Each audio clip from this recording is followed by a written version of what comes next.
1, 2. Oh, there we go. Jesus. Not sure what happened there. Sorry, guys. I think you should have audio now. Let's get the camera focused on my face rather than on the beverage thing in the background. There we go. Why has OBS decided to reset all of my audio sources to like default, which is basically nothing? Right, let's make sure everything works. So we've got this camera working, we've got this mic working, so I can now turn off what is it, like side what the crap have I got? Side logi shouldn't be on. All of these, that's fine. Okay, far side, that's obviously screwed, so let's try and fix that one.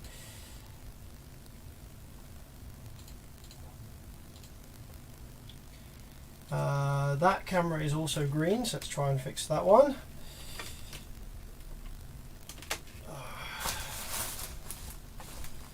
Yep, that's that one working now. That's the hat cam working, the scope cam is working, scope's just not on yet.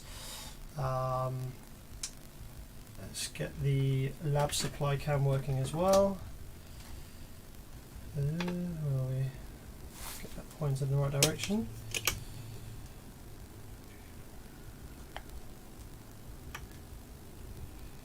There you go, that's about right, that'll do. Right, let's get this address label of this customer's amp cut off before I reveal his personal details on stream. There we go. Bit of a rusty start this evening, guys. Hey, do be like that sometimes for some reason with OBS. Right, guys, evening. How's it going? Good to see you. Good to be live streaming again. How's everyone doing? This evening we're going to be looking at, I wasn't sure what we were going to look at, but we're going to be looking at a JL Audio HD 1000, no, not HD, sorry, JL Audio 1000/1, not a HD, that's tar amps. You see, it got me all in a fluster now, so I'm trying to figure out what's going on with the PC. So, we are looking at a JL 1000/1, one of the old school ones. Old school slash series. I can't remember what's wrong with this. Oh, and now apparently you're getting buffering as well, so that's what I don't know what to do.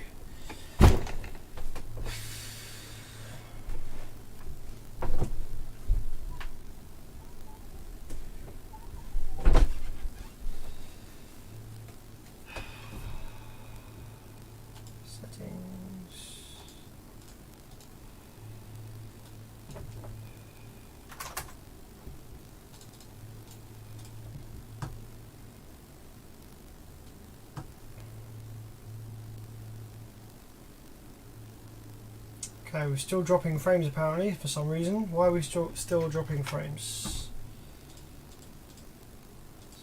OBS, memory. What does the red mean? Apparently, you're like, it's dropping frames. It's dropping frames constantly.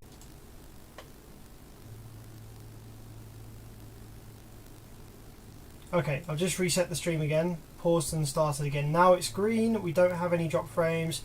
I don't know if the stream is going to look any good now because I've dropped it right down. Dropped the kilobytes per second down quite a lot, but hopefully it should be alright. Okay, let's crack the back off of this JL amplifier and see what we've got going on in here, shall we? Let's get this little camera pointed at the multimeter.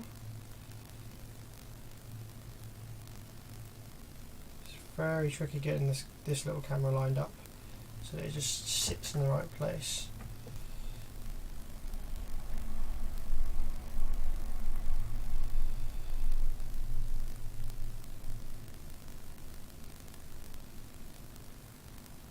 There we go, that'll do.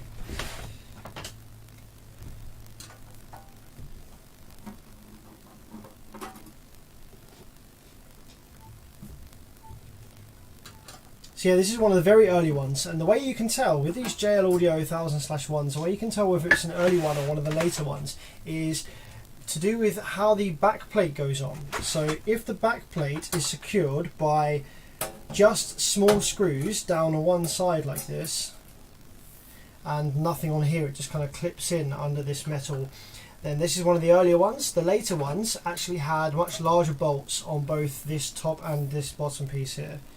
So this is an early one. This is the sticker on here says E11, and the board, the PCB, it usually has a revision number on it somewhere. Let's see if we can see. This is, does it say V somewhere? It usually says. It might be underneath. Ah, here we go. This is a Rev 3. It says it just under here. Just in there. I'm sure you can just about see it. This is a revision 3. So yeah, this is quite an early one, hey? Okay, so what is the issue we have with this amplifier? Now, when the power supply sections, when the power supply FETs fail in these, usually you get lots of smoke and like burned FETs all over this side, which not really getting any signs of. So okay, it might not be a power supply section failure. With the output section, the output FETs will just short and not really give you any visual signs of failure. So we might have shorted output FETs. So let's start off by taking some of these clamps off and just reading the output FETs on the multimeter before we power it up, just to make sure that they are okay. Can't remember what the customer said was the issue with this actually. Just do a quick little check for vibration damage. So these driver cards are sticking up out of the board here. Oh, looks like we might have a little bit of moisture damage actually. A little bit of that you know, that kind of green gunky stuff that you get with moisture. I'm just going to try and hold the amp up like this and zoom right in with the camera. See if we can make out what I'm seeing here on the driver card just down here. Let's get a little pointy thing. See on this driver card leg, there's this kind of green stuff. That's usually a sign of moisture, kind of corrosion. That's interesting. Oh yeah, you can see it quite badly on this one. Oh, okay. So first thing I'm going to do is actually clean that all up. Get some isopropyl in there, get some brushes in there, clean that up. Hopefully it hasn't eaten the pins. If it has, we'll just need to sort out the pins. Someone said the audio is still crap. I don't think so. Got the RTA mics hooked up. Should sound good. You got stereo left and right. Should be sounding the same as normal. I suggest Alan maybe buy some better speakers. So okay, let's just have a quick look at that first then, shall we? If the sound's crackly, if you're saying it's clipping, it might be because I'm turned up too high. Got a tiny bit of noise. Okay. Not sure if I can do anything about that. Yeah, I can see it on the meters. I can see it on the meters here. Yeah, there is a bit of crackling there, isn't there? I'm not sure where that's coming from. Is it 50 hertz? I think it might be. I might know what it is.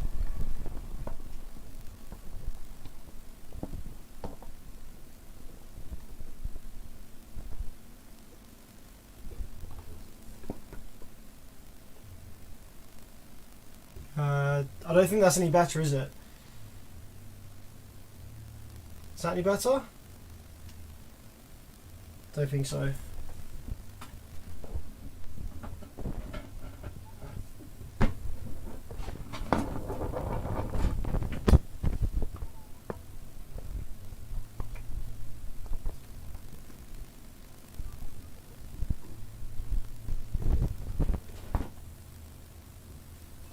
Is that any better? Okay, never mind. I'll have to watch the stream back later and try and see what it sounds like and try and sort it out. Right, let's turn the multimeter on and see if we can see if we've got any dead output FETs, because yeah, there's obviously been some kind of moisture here around these output drive cards where it looks a little bit fuzzy. So let's go ahead and just check whether we have any damage to the output Fets here. 434.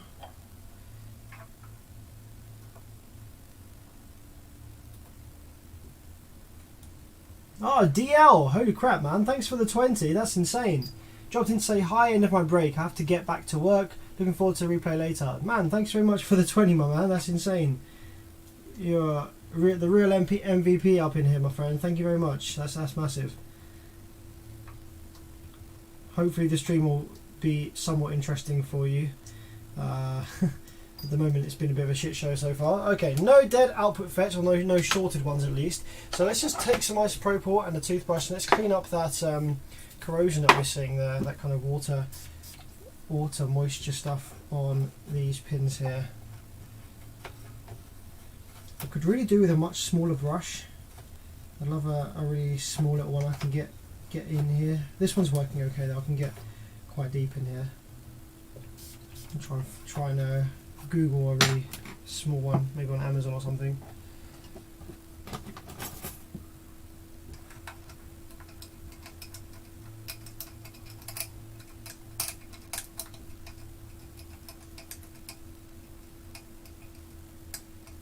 Sounds like frying eggs with hiss. Oh.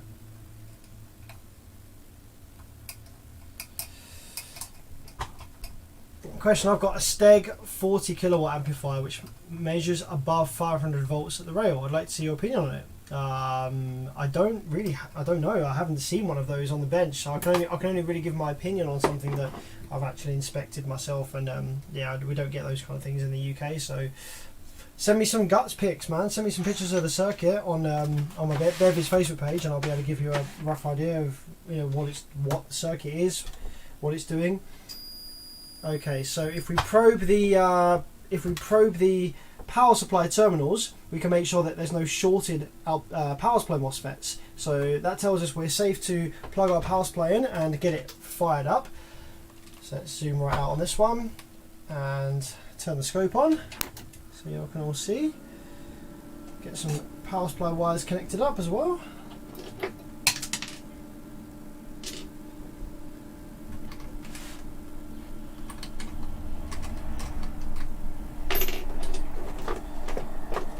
Yeah, with that much voltage on the rails, I don't like working on stuff like that.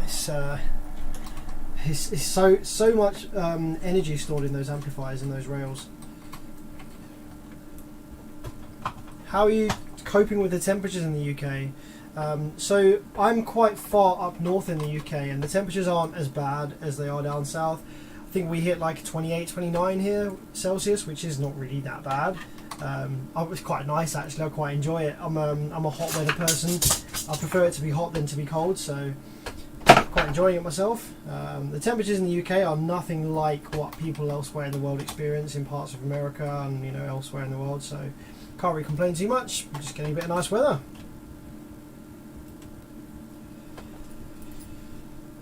Okay, power wires are in. Let's have a little probe, see what we got. So turn the supply on. Go up to about 10 volts, about 6 amps worth of current inrush available. Probe the power supply MOSFET drain, which let's just scoot our little probe in here for a sec so we can get it on there. Still got the clamps on, so it's quite difficult to get in there sometimes.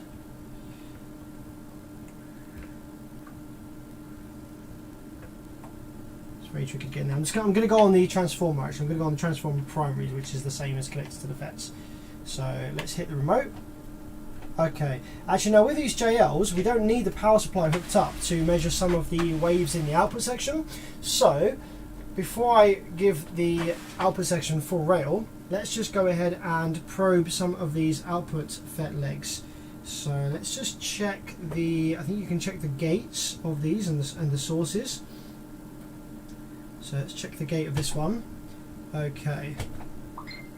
Ah yeah, look on the scope screen here. So we've got some PWM there on that gate. This one over here. Also got some PWM, that's nice. Go over here, PWM. And here, PWM. And here, PWM. Alright, cool. So that all looks like it's ready to go. So let's turn the turn the scope up high on voltage, and let's let this thing build rail. Yep, got PWM there, PWM there. Okay, let's let it build full rail. I'm going to give it 10 amps worth of input current because it needs a bit of current to get this fired up, this one. So let's let it rip. There it is. Okay, she's all powered up. Have output switching. Okay, so apart from perhaps the moisture ingress that we saw just then, why else would this be in the workshop? Now, it might not have any audio output. A common issue on these amps is these switches, they go bad. They build up oxidization on the contact rails and they don't pass the audio signal. So I'm not going to touch any of them yet. I'm just going to go ahead and plug this in. Oh, dropping frames. Why am I dropping frames? What's using up all of my CPU? Firefox apparently is using up some CPU. Okay, let's close Firefox for right now. Pause that. There we go. So let's go ahead and plug this into amplifier input section here. I'm going to turn the gain down just because we don't want to send a clip signal through this amp from, I mean, that was turned up quite a lot. So I assume this amplifier might actually be a no signal or no audio throughput because the gain was like cranked right up, which is usually a sign that the user's trying to get some signal out of it.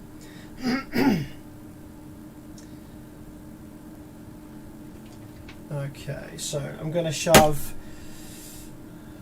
my signal generator a slap because it gets stuck on high frequency sometimes. Come on.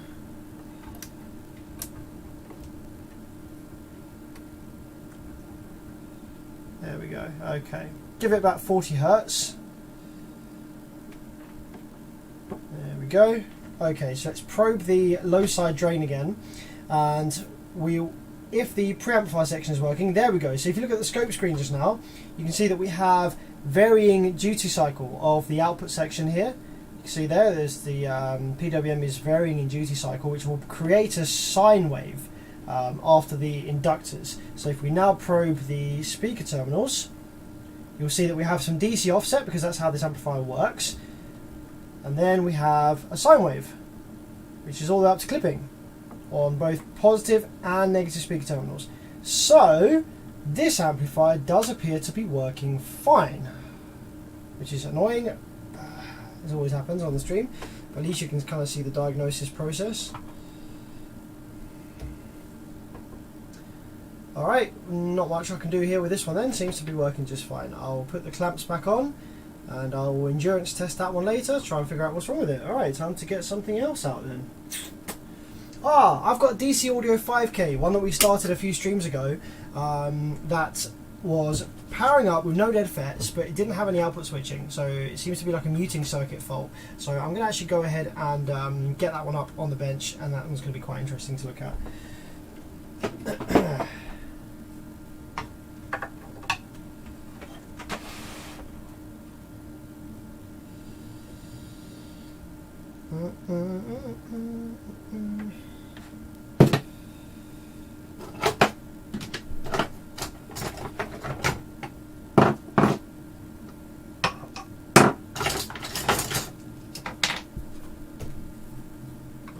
Let's get these clamps back on. The reason I'm putting the clamps back on is because when I endurance test it, I will connect a load, and you mustn't have these amplifiers connected to a load for any prolonged period without these clamps on, because the MOSFETs will just overheat.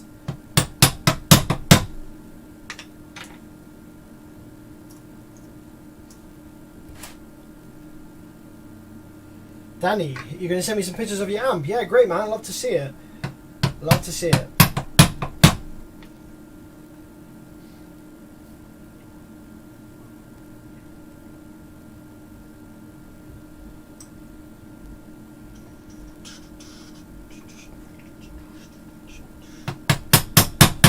Okay, I'm actually going to put the back on this one just because I want to keep the screws nice and safe, keep it all together. And if it turns out to be a no fault found, then I've got less work to do putting the back on. So let's slap this back on real quick.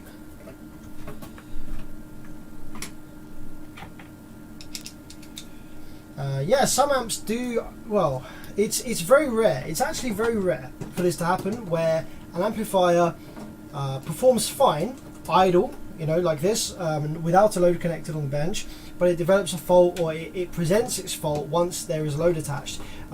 In the years that I've been repairing car amplifiers, which is not that many compared to some people, you know, I'm still relatively young, I've not been doing this for that long, but I have repaired literal thousands of amplifiers, and in that time I think I can count maybe 3 or 4 amplifiers that seemed fine idling with no load connected, but that presented a fault once it was with a load connected. And a couple of those were Class ABs. Class Ds generally tend to either work, like they power up and you have Class D switching and everything's fine, and if there's an issue then they just won't do that. They'll be in protect, or they'll have horrendous DC offset, or something drastically wrong with them that will prevent them from even idling. So the fact that this does power up and produce audio and everything, I suspect it will be fine. It could be a case of the switches actually being bad in this one. Obviously, where this amplifier was posted to me, in postage, it will be knocked around a lot. It'll be, you know, bashed around and moved around a lot. So the switches might have just made contact again in postage, and that's why it's now working for me. So I'm going to clean up all the switches anyway, which is something I do on all these amps anyway, even if they seem fine, just because they're very common to go bad. So let's put this to one side. I'm going to endurance test that later, and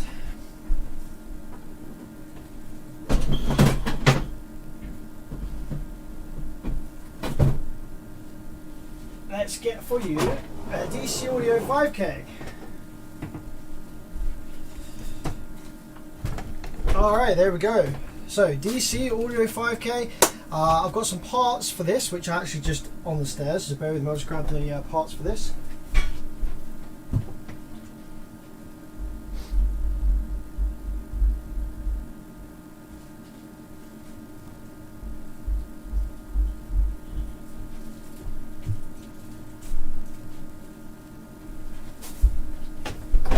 So these parts are quite hard to find actually, but where did I order these from? I can't remember now. Muting transistors. Mute transistors. They're transistors with very specific characteristics that are used for audio muting.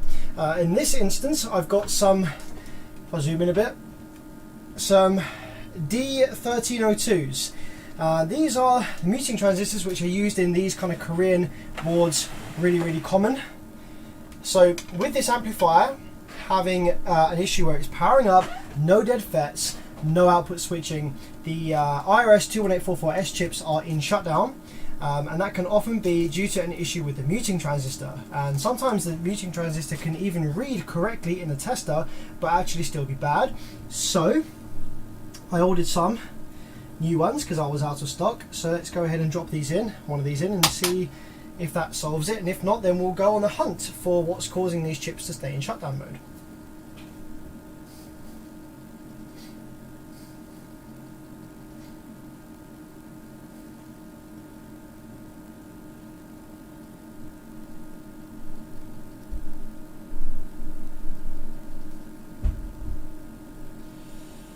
Okay. So let's just clear off this little bit of solder here.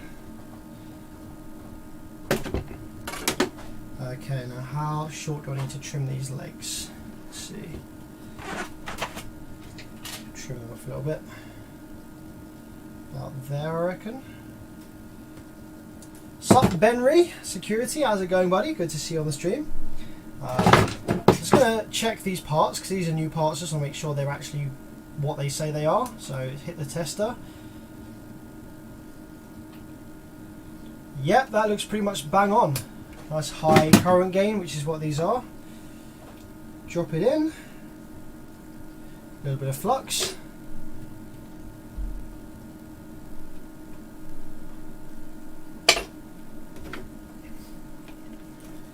Get some fresh solder on the tip.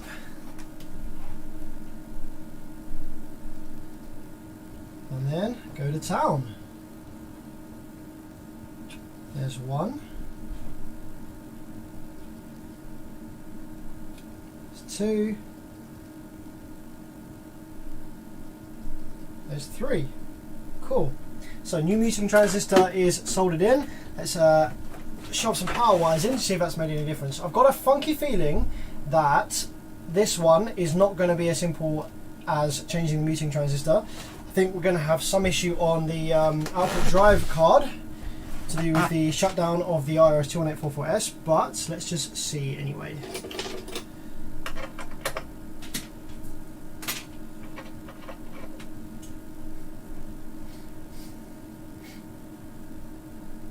What do you like more, Pioneer or JBL? I would say JBL. I think Pioneer have made some fantastic pieces of kit. They've also made some pretty terrible ones. And I also despise Pioneer head units. I'm not a Pioneer head unit fan. I really don't like them. I'm more of an Alpine head unit kind of guy, like back in the old school things. If I was building a new system from scratch today, I probably would just not even bother with a head unit, just run a DSP or something. But if I've got to have a head unit, I don't like double DINs either. I don't like touchscreen head units. Touchscreen in a car is, like, I think a really bad idea, because if you want to adjust anything, even like skip a next track or like adjust the volume or anything, having a touchscreen just really takes your focus away from the road far too much, because you've got to look where you're pressing. Whereas having a head unit with physical buttons and knobs and stuff, you can do all of that by muscle memory without looking away from the road. Just makes it a lot simpler. So I much prefer single DINs with buttons, basically. Don't like touchscreen head units at all.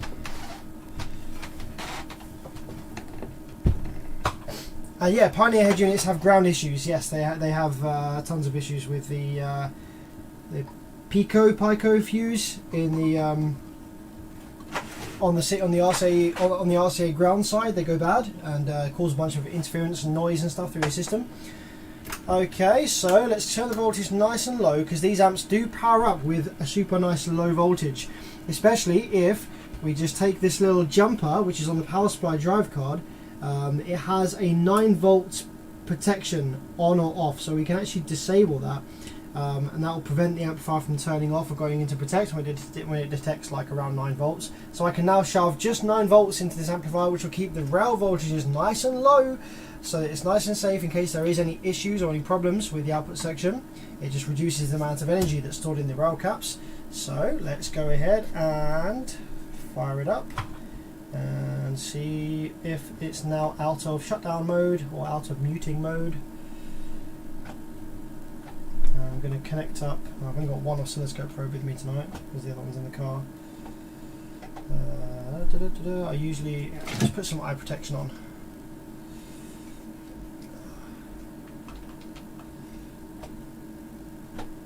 Okay, so full rail is built. Okay, so we have no output switching at all, but if I recall correctly from the last stream, we do actually have input PWM to the IRS21844S chips. So if I go ahead and probe the input pin, which is pin 1, to the chip on the driver card, just here, have a look at the scope screen. Oh, I thought we did. Don't seem to have any more. Maybe I need to zoom out a bit on the scope screen a bit more. Huh. Usually we get a bit of PW. Oh no, there is. I remember now. It's because there's resistors in series. So if I go behind the resistor, I think which resistor is it? Is it this one? There we go.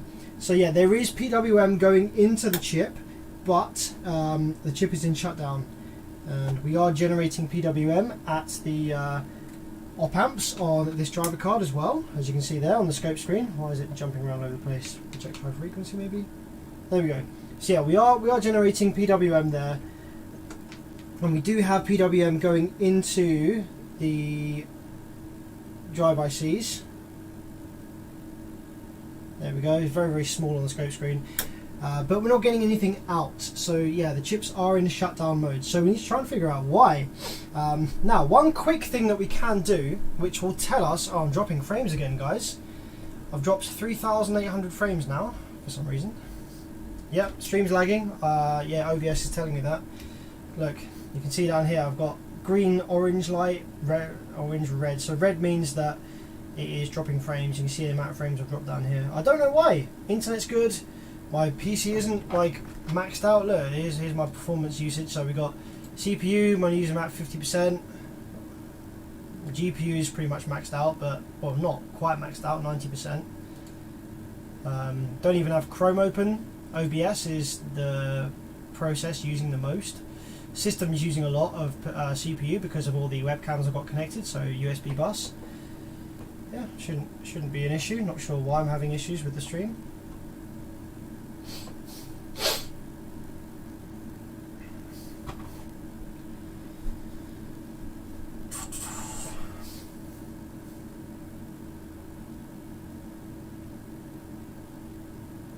Ah, steering wheel controls. That's another reason I love the Alpine that I've got in my Proton, is that my steering wheel controls work, and it's amazing. Love it. Ah, got a mute button right on the freaking wheel. The only thing I would love is if the skip and previous track buttons worked, because obviously I just have my phone plugged in through a USB-C DAC that then feeds into the head unit's AI net analog inputs on the back. So obviously the skip track doesn't work, so it only works with CD and iPod with the Alpine head units, but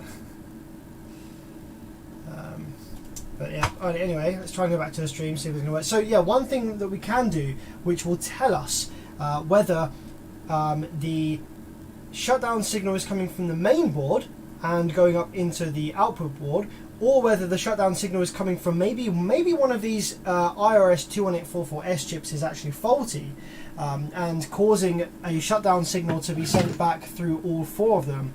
And there is one way we can actually check that and confirm. So what I'm going to do is I'm actually going to stand the amplifier up on its end like this, and this might get you a good view of what I'm about to do. Maybe the hat cam is better for this, if it focuses. Okay, yeah, here we go. So I can't actually see my PC screen right now, so I can't tell if you can see what I can see, but I hope you can. Give me a shout in the live chat and let me know how it looks in a sec. So let me just find my good tweezers. We're going to remove one tiny transistor from this output driver card, which will basically disable the shutdown signal from reaching the drive ICs if it is the main board sending it. Where's my hammer? Here's my hammer. I'm not using our hammer today, we're using the tweezers. Ah, here they are. Here's the tweezers. Okay. So, the tiny transistor that we need to remove on these generic Korean Class D things is this one, Q10, which is a transistor with this labelled MAX. It is also a muting transistor. I think I might have replaced this one on the previous stream, but in between replacing it, I don't think I actually powered the amplifier up with it removed. I don't actually remember, it was a while ago now that I did the stream, so let's just make sure that we have no rail voltage left in the board. Let's just DC couple the scope again so we can see. We've got plus minus 5 volts worth of rail. Let's just ground that out through our 16 ohm load resistors. It's really convenient with the DC audio amps. You've got this negative rail here, positive rail here, so they're right next to each other. You can just drop a load on there and it shorts out the rail caps. So let's drop a little bit of flux on this one and get the hot air station cooked up, and we can remove that, see if the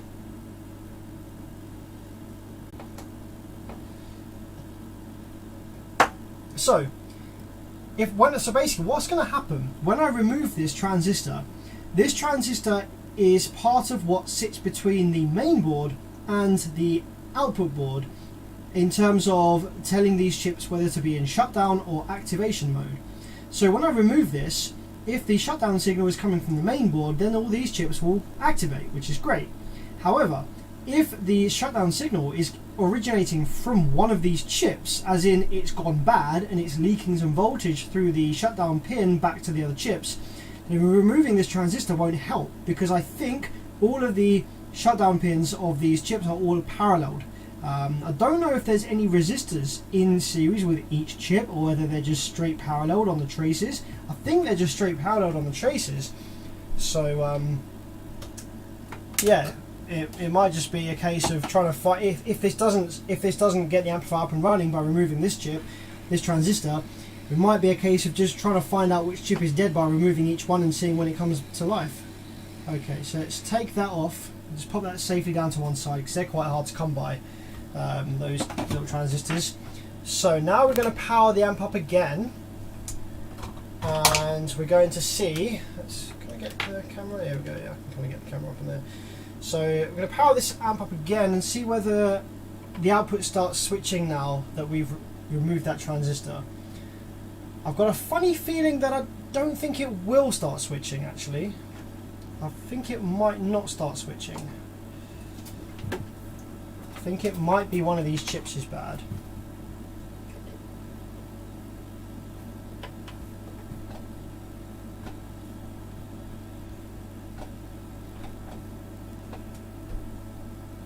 Okay, bit of low voltage built. Okay, so yeah, there's still no switching at all going on here. Yeah, literally nothing.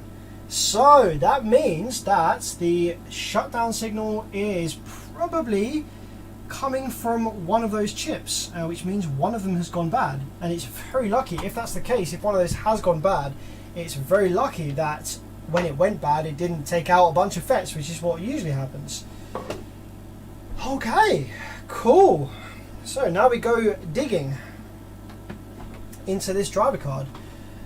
Let's short out the rails, get rid of the rail voltage. There's a little spark there.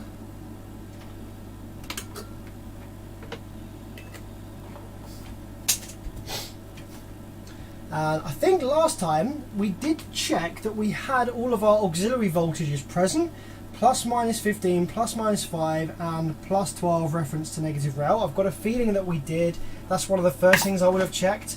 So I'm pretty sure that that was present and that's not what the issue is. Maybe I should just confirm that. Yeah, I'm just going to confirm that real quick actually. I'm going to put that transistor back. Hey guys, I'm sorry man, I don't know what's going on with the stream this evening, honestly, it's driving me nuts. Don't understand.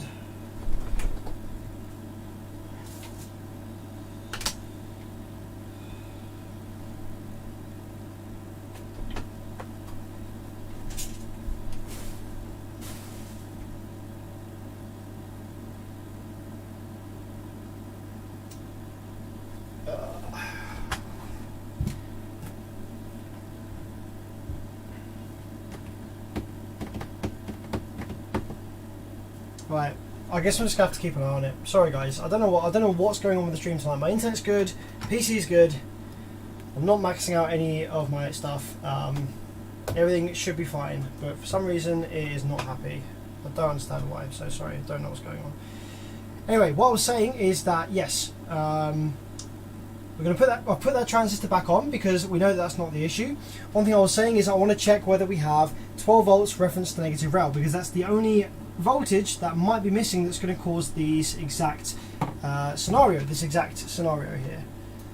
So let's clip that on there and let's look for 12 volts reference to negative rail. So negative rail we know is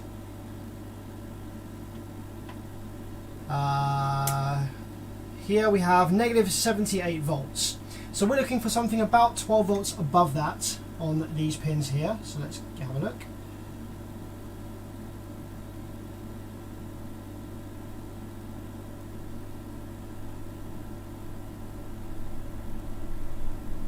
Not seen it yet.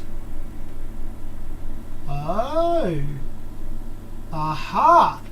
That's our problem then, my friend. Okay, guys, there is our issue. So I'm sure I checked that last time, but maybe I didn't. So in order for this amplifier to work, this drive circuit to work, it needs plus minus 15 volts and plus minus 5 volts in order to run the op amps in the center circuit. Let's check the streams, all right. In this this middle part of the driver card here, this is what converts the audio input wave into pulses from the, to drive the Class D, to drive the MOSFETs. Now the drive chips themselves, their ground reference is negative rail, and their supply voltage needs to be 12 volts, and so the 12 volts needs to sit above negative rail. So underneath this clamp right here, there should be, I think it's this clamp, or it might be the one on the other side, but I think it's over this side, a 12 volt regulator, an LM7812. So I want to make sure that that is actually being fed with signal, with with some supply.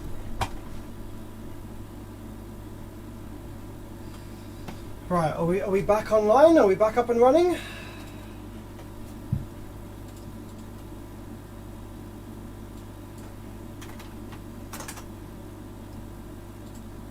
I'm trying to see my screen because I've got my amp right away the screen, so I'm like trying to look round like this. What's going on? Right, hopefully this is good now. So, no idea when the stream cut out, but we've just figured out that we don't have 12 volts reference to negative rail. So like I was saying, in order for this amplifier to work, we need plus minus 15 volts and plus minus 5 volts for this part of the circuit here, which converts the audio signal into pulses for the Class D side of the amplifier. Then it sends these pulses onto these drive ICs, these 4 IRS2844S chips, and these need to be supplied with 12 volts referenced to negative rail. So negative rail is the ground reference for these chips. They need 12 volts above that. And the thing that supplies that voltage is a pair of 7812 regulators, which are underneath this little clamp here. So it's possible that either both of these has failed, which is quite unlikely, or that whatever is supplying these regulators with their supply, which is going to be about 30 volts above negative rail, something like that, is faulty. So if we take a look at the power supply section up here, we have these two power supply transformers, which are the last ones in the line here, and usually these ones have some small auxiliary taps, some small auxiliary winds on them, which generate the supply voltages for plus minus 15 and plus 12 reference to negative rail. So the one that's doing 12 volts reference to negative rail, the one that we're interested in, is this one right here, and the little tiny off taps, so tiny secondaries that come off it, are just here. Just want to hold my camera up here. These are the little secondary winds coming off of this transformer here for 12 volts reference to negative rail. So it's either that this wind, this secondary wind, is broken and is not actually making anything work here, or these little rectifier diodes here. So once there's AC on this little secondary wind, that then goes to these rectifier diodes here, very small ones, which then goes all the way down the board to the 12 volt regulators here. So let's take the multimeter and let's just check that we have continuity on this secondary wind here. Make sure that it is, yeah, so that wind is definitely a wind of copper, so that should be producing AC for the 12 volt regulators. So then we have these here. Let's just make sure none of these are shorted or anything.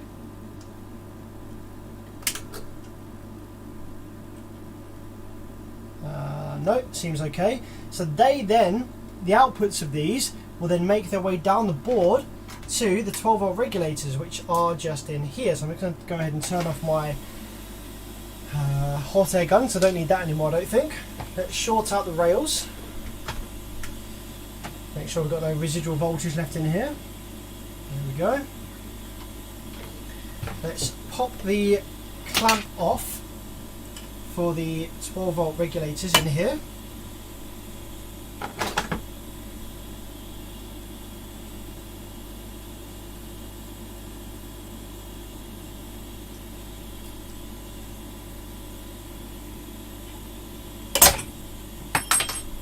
Okay, now those are off. Let's see whether we have any shorts on these things here. Nope. Nope. These seem alright. Okay. So the next thing to do then really is probably going to be power the amplifier up, and I want to see whether we have the correct voltage making its way to the inputs to these regulators. And if we do, then I'll follow the output of these regulators and I'll try and follow it to where it should be going into the driver card. Right, so let's power the amplifier up. We're going to make sure that by fiddling around with this, I haven't magically fixed it. So let's go ahead and probe the low side drain just to make sure that we don't get any Class D switching suddenly appear here. Turn this amplifier on. Okay, so no, it's still not working, which means that we still don't have 12 volts reference to negative rail. Okay, so let's go ahead and probe the pins of the 7812s over here. So pin 1, we have negative rail, which is basically 0 volts as far as this is concerned. Pin 2, 0 volts. Pin 3, 0 volts. Okay, so these voltage regulators are not getting their supply voltage. So let's turn our attention to where that originates from up here. Let's have a look at these. These are the rectifiers for this little secondary wind on this transformer. So let's have a look and see whether we get any AC coming off there. Huh. There is not any AC coming off of there. And there's no AC coming off of this secondary. So is this like a weird power supply failure? Maybe one of the banks of power supply MOSFET drivers has like failed, and so this transformer isn't actually being switched. That would be incredibly rare. I've never seen that before. Right, let's get this back down onto the bench.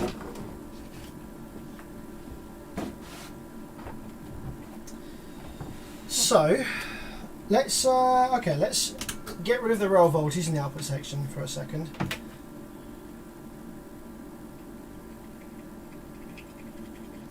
Okay, so we don't seem to have any AC on these secondary winds here for the 12 volts reference to negative rail. So let's take the MOSFET clamps off for the Fets that run this transformer.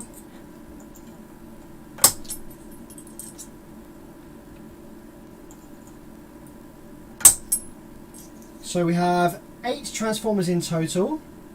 So MOSFET wise we have 2, 4, 6, 8, 10, 12, 14, 16.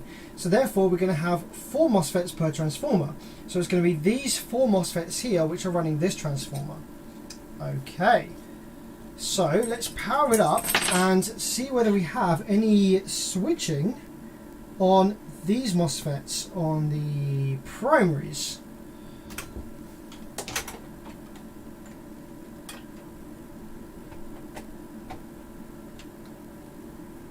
Oh my gosh! What the f... There's no 12 volts getting there! What? Okay! So, that means that there is either a massive broken trace somewhere on perhaps the back of the PCB, or... Like, wait, why is 12 volts not getting to this transformer? That's insane. Hang on a second. So that means that 12 volts isn't getting to the primary of this transformer ready to be switched by the MOSFETs. There's literally nothing here. Okay, how about this one? Nothing here either. I reckon there might be a bus bar that's like not soldered correctly, or that's like vibrated out or something over here. That's preventing 12 volts getting to some of these transformers. Alright, let's oh, what the fuck? Let's take some more of these clamps off.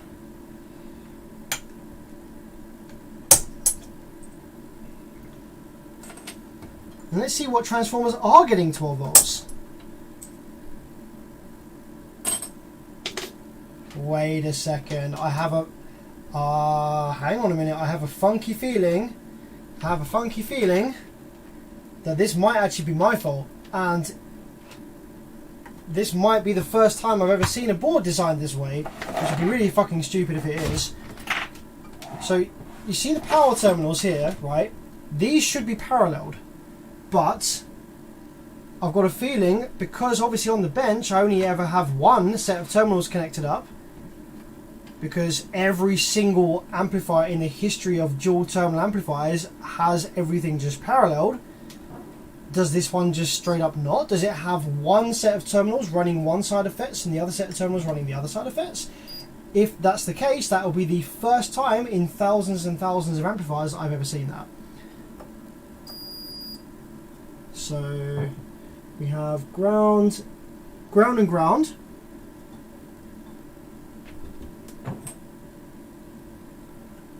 Ground and ground has continuity, but the two 12 volt terminals don't have continuity. What the fuck? Are you fucking joking? What kind of stupid fucking design is this? Who does that? That is a terrible idea. That is genuinely a really bad idea from a board design perspective.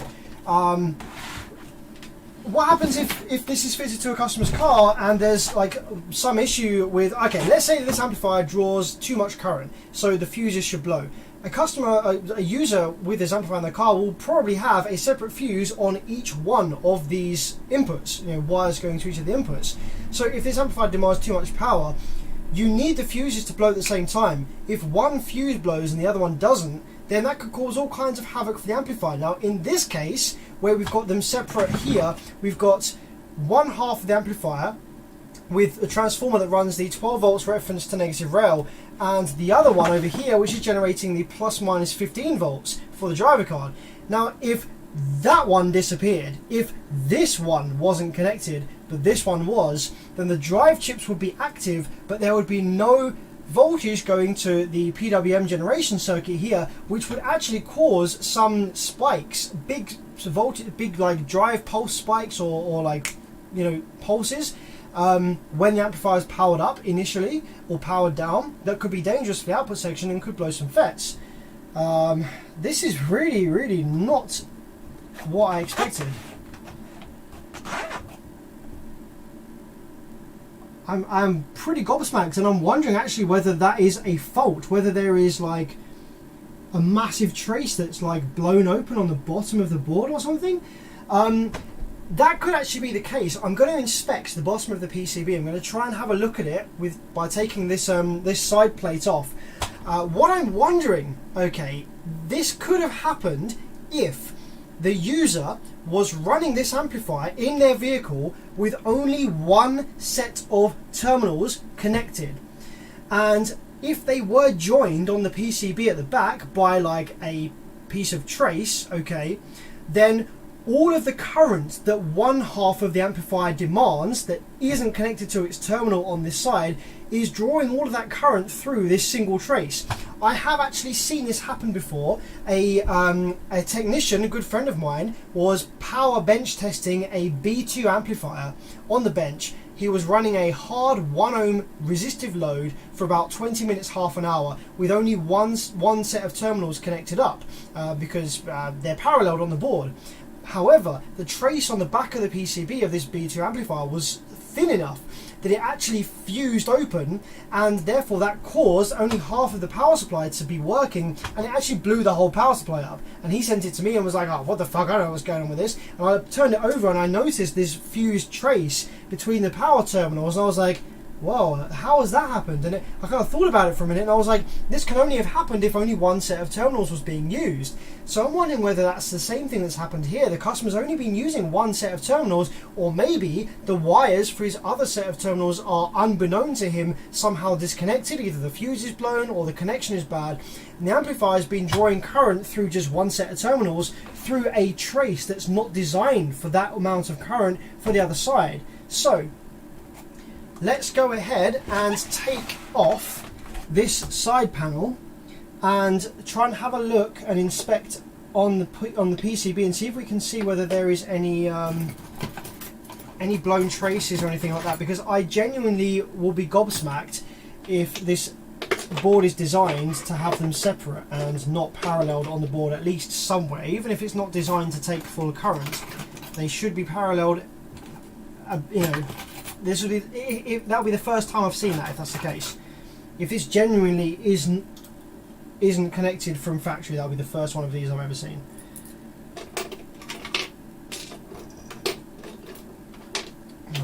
Don't seem to have an Allen key that fits in here for some reason, because I took them all to Autumn, the car show at the weekend.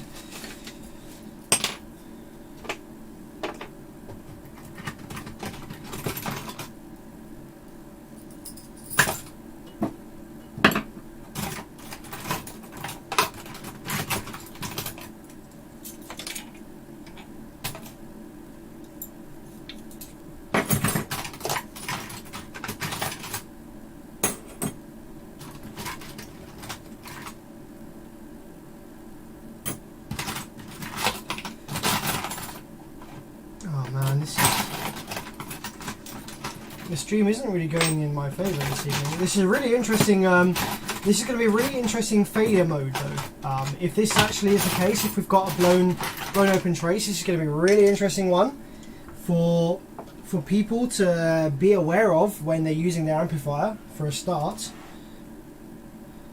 But also another interesting one for anyone repairing amplifiers to bear in mind. If someone has been using amplifier with just one power terminal connected up, then this is maybe the kind of fault you can expect to see.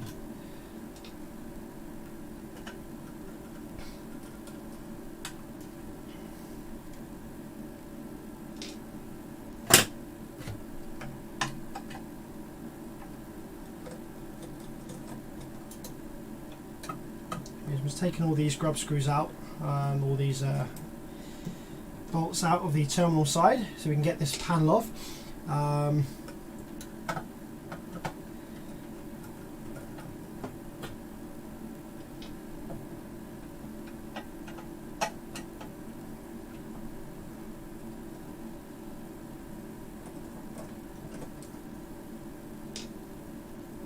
I might actually ask him now, I might just quickly drop him a message on WhatsApp and say, hey my guy, are you using both power inputs or are you just using one? Let's just see what he says. DC, DC, DC.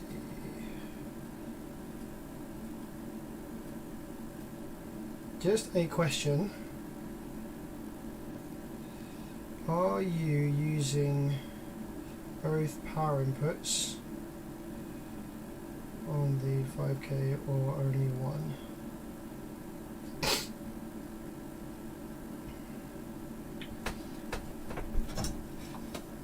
Okay, so I've got the side off, so let's have a little look down in here, see if we can get an LED light. I might even get the inspection camera down in there for a look. Okay, so let me take these glasses off. Let me see if I can get a torch in there. So if there's a trace that's blown open, it should be very, very, very obvious, because it will be quite a big trace and it will have caused quite a bit of damage. Oh yeah, yeah, I think I can see it. I don't know if you can see it, guys. Hang on a minute. I think I can see it. Right, there's this blue, see that blue thing there? That is part of the board. That's like the solder mask, I think. It smells kind of funky in there as well.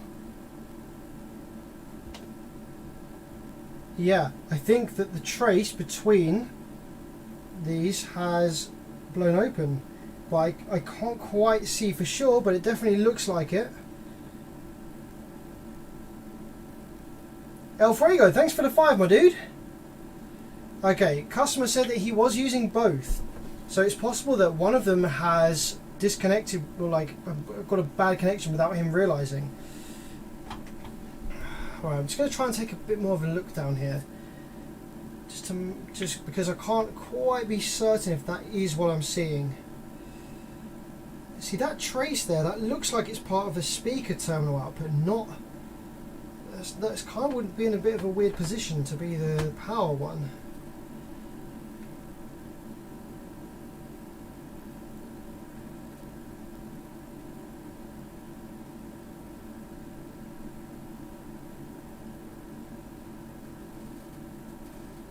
Yeah, weird. Maybe I just stripped the board out anyway.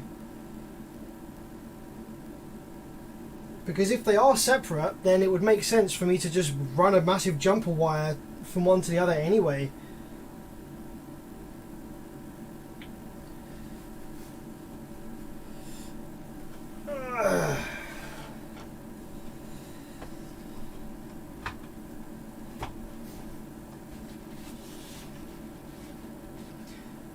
Frank says he downloaded the manual for the 5K DC audio and there's nothing written about that all terminals must be connected. I mean, you'd assume that they should be anyway, but yeah, for sure, if they're isolated from one another, then that definitely needs to be included in the manual, right? So, okay, I guess what we should do is we should probably strip it from the heatsink and yeah, just take a look on the back of the PCB. I mean, that's the only thing that makes sense to do next, right?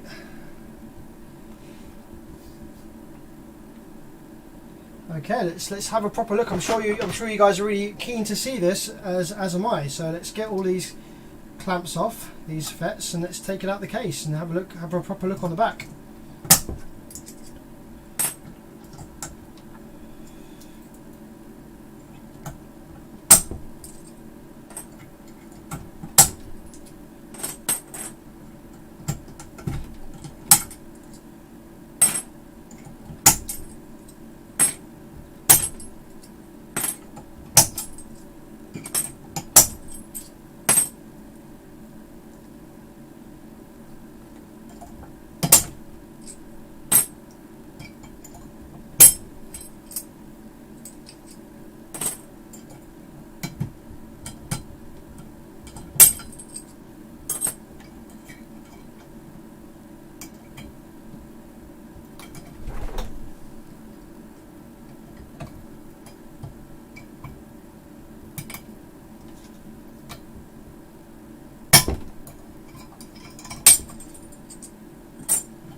Good noise, yeah. JC says, I have a JLVX 800-8i that has developed turn on pop. I went through the whole board and cannot find the fault. So JC, can you just confirm, does the amplifier have a turn on pop with the RCAs removed? So with just power, ground, remote and a speaker connected, does it have a turn on pop with just those things connected and no RCAs? If yes, does the pop come through all of the channels, or does it only come through one or some of the channels? If the pop only comes when the RCAs are connected, then it is a signal issue, like the pop is coming down the RCAs kind of thing, or there's a ground potential difference between the preamplifier side and the main ground side. If the pop happens when the RCAs are disconnected, then it is an amplifier internal fault, and whether it does it on one channel or all channels or whatever, we'll tell you a bit more about where the fault is. Oh man, this is really fucking close to this rail cap. I can't quite get that in there.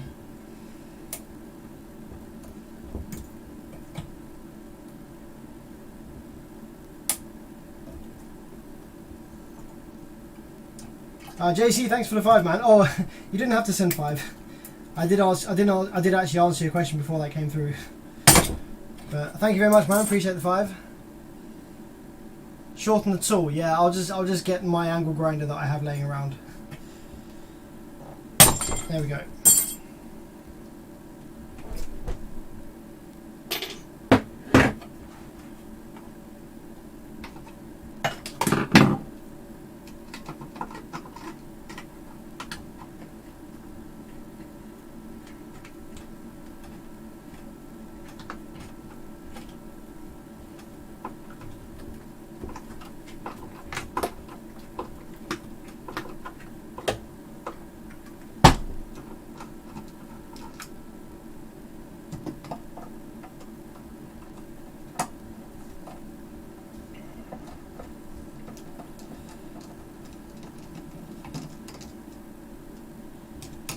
Making US amps great again. I don't think anyone could do that. I think they died a long time ago, hey?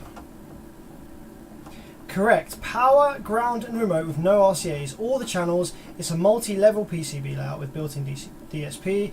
The DSP does all digital conversions. So yeah, if it's all the channels that are doing the pop when it's turned on, then the issue is going to be something related to the order which different circuits in the amplifier turn on. So it could be that for some reason, due to a resistor that's going out of tolerance or something like that, it could be that one of the auxiliary supply voltages is turning on later than it should, or earlier than it should. So you can have like the, for example, let's say the amplifier section is activating before the DSP is like received its correct power to turn on or started to initialize. That could cause a turn on pop because the amplifier will be active and listening for any signals, and the DSP the DSP chip, as it powers up, it will probably give a little pop, a little pulse, as it sort of stabilizes all the supply voltages inside and stuff like that. So yeah, don't know whether it's something that you'd want to try and track down yourself. I would say that would be quite an in-depth kind of like fault finding session. That would be something that might take me a little while to find. So yeah, I don't know whether it's worth it, whether you just deal with the pop or whether you just try and, if it's under warranty, try and get it warrantied. But it might take you a bit of time to find, and it could even be something like the DSP chip, the IC, is faulty, which might be a headache to get a replacement one for, if it's even possible to get a replacement one for. Then you might need some pretty heavy skills soldering a new one in, because they'll have like thousands of pins probably. So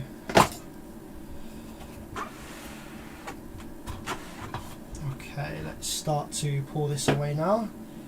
Put all the Fets away from the side.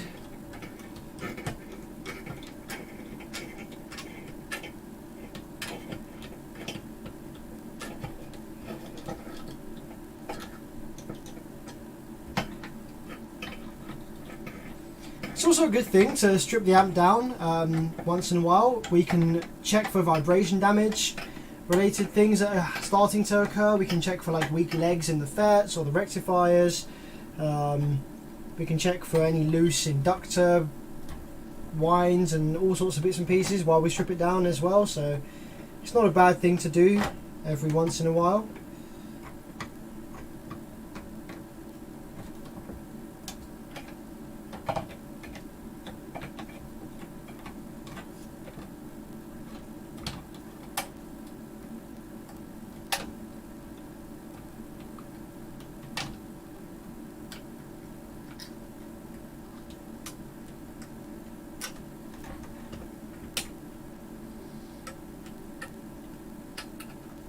Okay, so now, provided I've got that right, this and everything, this should slide out. Yeah, there we go.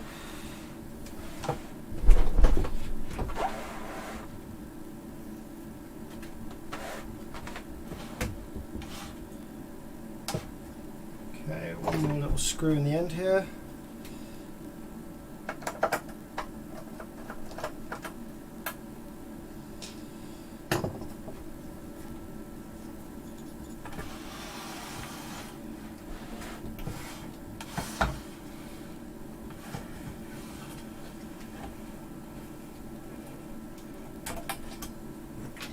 Okay, there it is.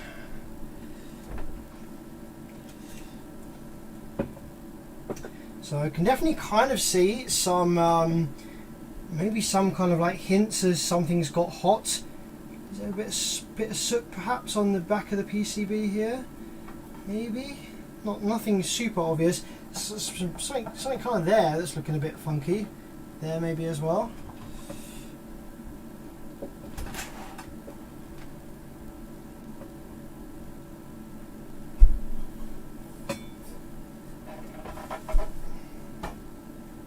Okay.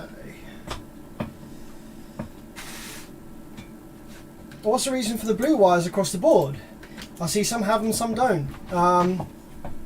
So these blue wires, because obviously this is the amplifier section over here. This is the actual amplifier over here. This is just the power supply section to converting 12 volts into high voltage rails. So this is the output of the amplifier. This is speaker positive and speaker negative. And obviously the traces on this part of the board are all made up with high current power supply traces.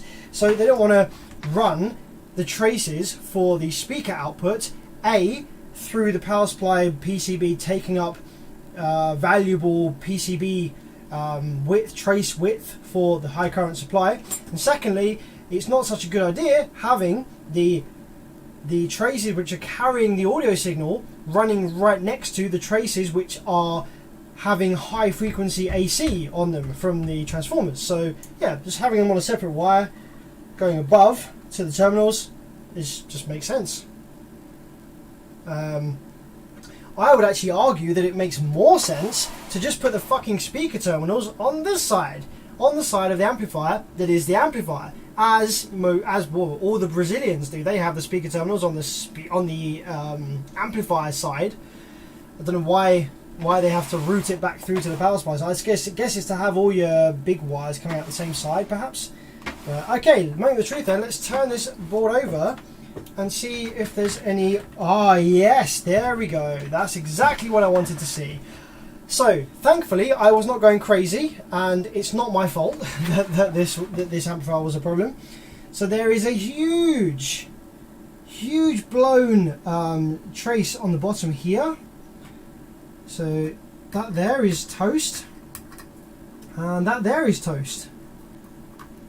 Actually, this one isn't quite toast. That's definitely got hot, but it's still actually connected there. But this one here is broken, yeah.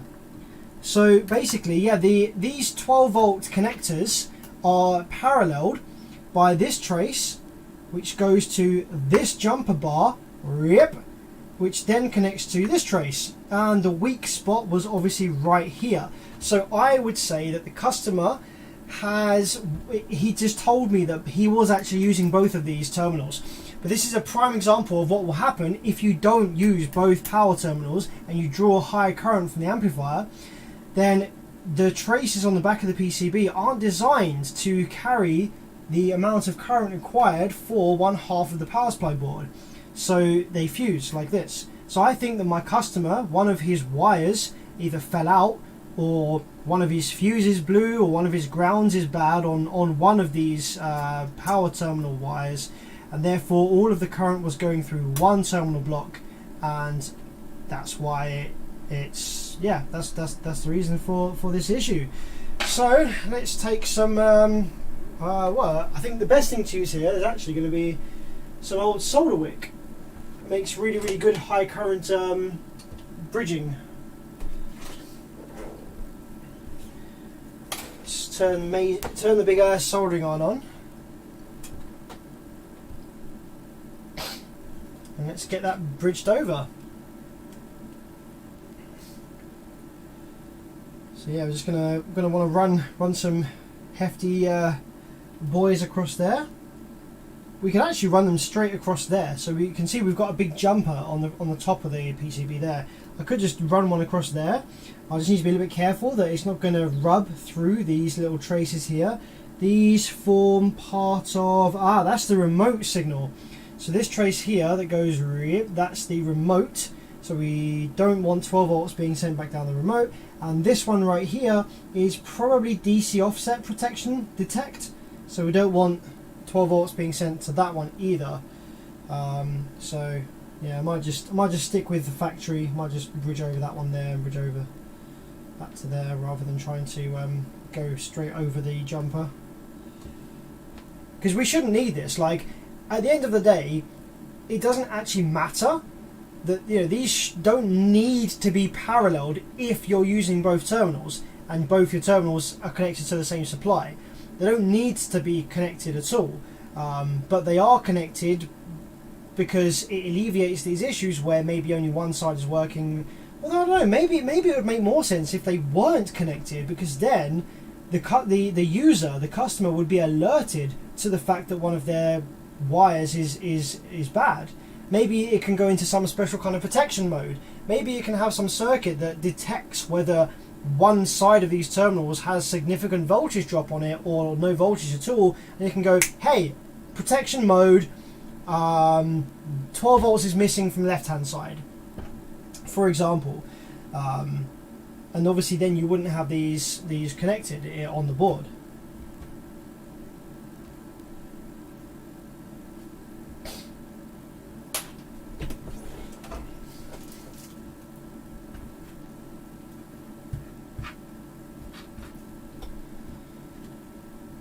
So let's flow some fresh solder all up in here, get this all nicely tinned up.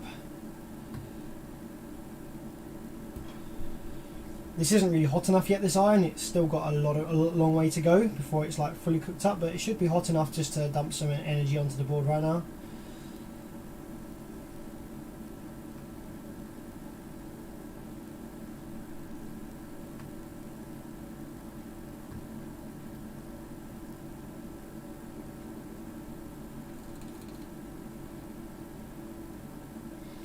This will make a great video actually, just like a little 5-minute video.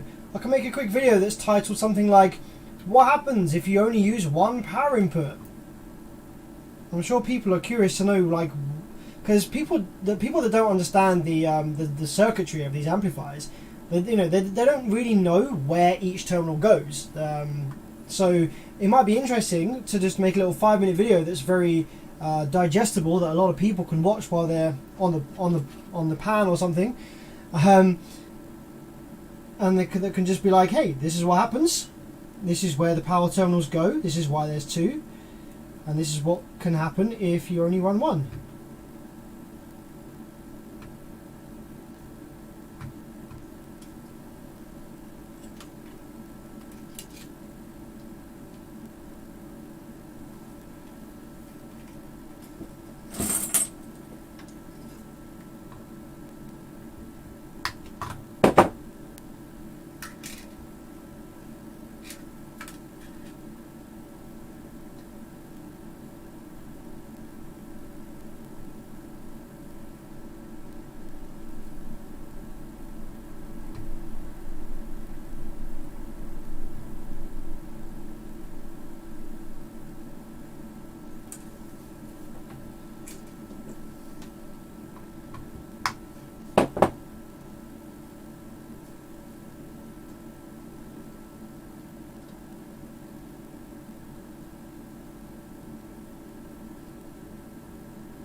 You know what, it's going to be so funny now that I've done this, right, and jumped over.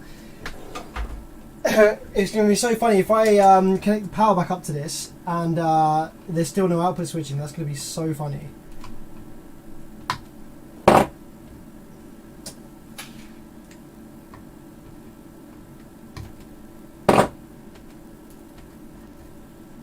Okay, that's all fine. So that's all jumps over there. I've got three jumpers going in each direction.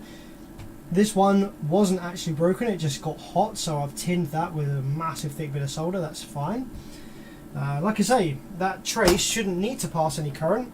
It's just kind of there in an emergency, I guess, just to make a connection between both sides, so you can just run one when you're testing it on the bench. So now, in theory, I should power this up and it should come to life.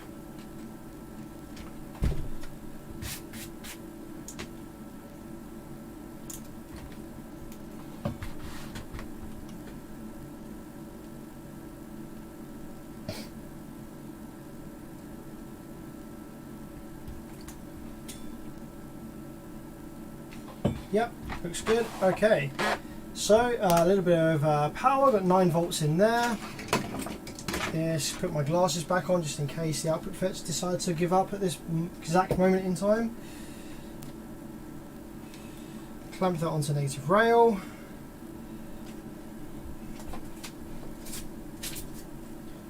Low side drain. Let's give it some welly.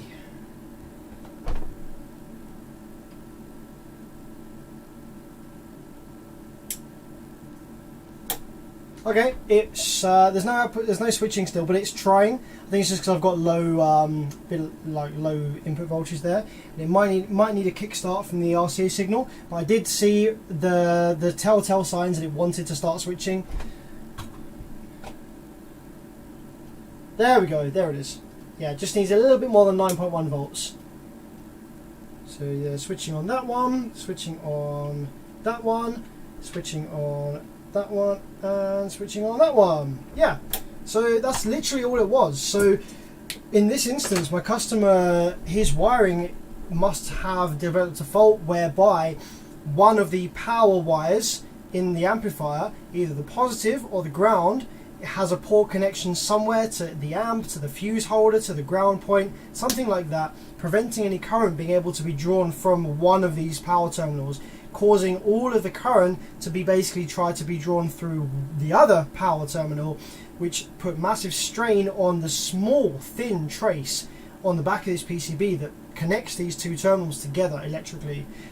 Blew the trace open, and then with the trace blown open, with only half of these transformers actually running, it doesn't allow the output section to come to life, because they rely on auxiliary voltages that are generated by this transformer and this transformer. So both of these transformers need to be switching in order for the output section to come alive. That's why that didn't work. Craig says, would a simple DC bias circuit work for the power input monitoring? E.g., if voltage differential between the two inputs is greater than X equals trip protection circuit. Yes, something literally as simple as that. You just have a circuit, like a comparator, that's listening to the 12 volt terminal on one side and the other 12 volt terminal on the other side, and then if there is a big enough difference between the two under load, then yeah, it just triggers a protection. Would be very, very easy to implement a circuit like that. Yeah, would definitely make sense. And I think recently, I think Big D Wiz, Derek, actually did some experimentation into whether there is that much of a difference in current draw between the two terminals on an amplifier that has two. And I think that Big D was assuming that they'd be pretty much 50-50, but when he actually tested it, there was quite a bit of difference, like sometimes even 70-30. So yeah, I mean, you wouldn't want your protection on that to be so sensitive, because otherwise, like, the protection circuit would have to tell you that's what tripped. Because if it just went into protect, then the average user would be like, fire, why is my input protect? Fucking trying all different things. Like, it could be anything. It would have to be a protection mode that told you that that's what it was. And then, like, it'd be a case of like trying to reroute wires, make certain wires shorter, redoing your grounds until you got it right. But you'd have to make it not so sensitive that like a 60-40 imbalance was causing it to trip, because I think you're just gonna get that even in a perfectly wired up scenario like Big D Wiz with his bench. You know, he's doing short runs of wire, everything's connected to the same place, and even he was getting some pretty big variance between those two. So yeah, I think that a protection circuit of some sort would be good, but it would only need to kick in if there was a drastic difference between the two.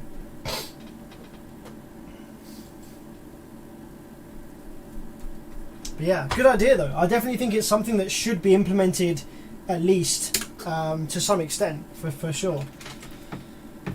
Alright, let's get this back in the heatsink then.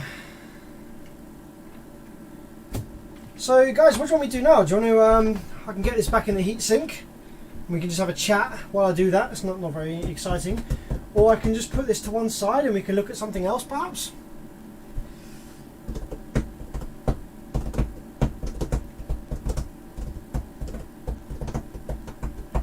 I've got a Korean full bridge to look at. It's one of the Zenon factory full bridges. You've got brands like DS18, Wolfram, Edge, Vibe that are producing, that are buying these boards from Zenon factory. They're just a 21844S chip, pair of them, and then in internal strap. They're designed really poorly, and I've got one here that's got an output section failure, so I can look at that one. And I actually have some modifications that I make to the output section to just make the output fetch run cooler and a bit more efficient. What else? I mean, I've got lots of packages that arrived today that I don't know what they are, so I can open up some packages and see what amps I've got for us to look at.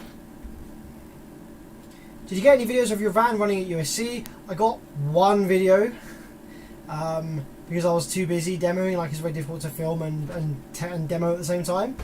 So I got one video that's not that impressive. I think lots of people got videos on their phones that were getting demos, but I've no idea who these people are. So there are some videos floating around, but I don't know how to get hold of them. Got any Class AB amps to check out? Maybe. Like I said, I've got about 5 parcels that arrived today that I can open that might have a Class AB in them. Maybe. Yeah, but let me just disconnect the power wires from this and see what else I've got. I actually do have I don't know if I can call it Class AB. I've got an Audison amplifier. in for repair that has actually baffled me from the start. Like, I haven't even fully diagnosed what the issue is with it yet, apart from the fact that it powers up, it goes in and out of protection, it has no dead output transistors.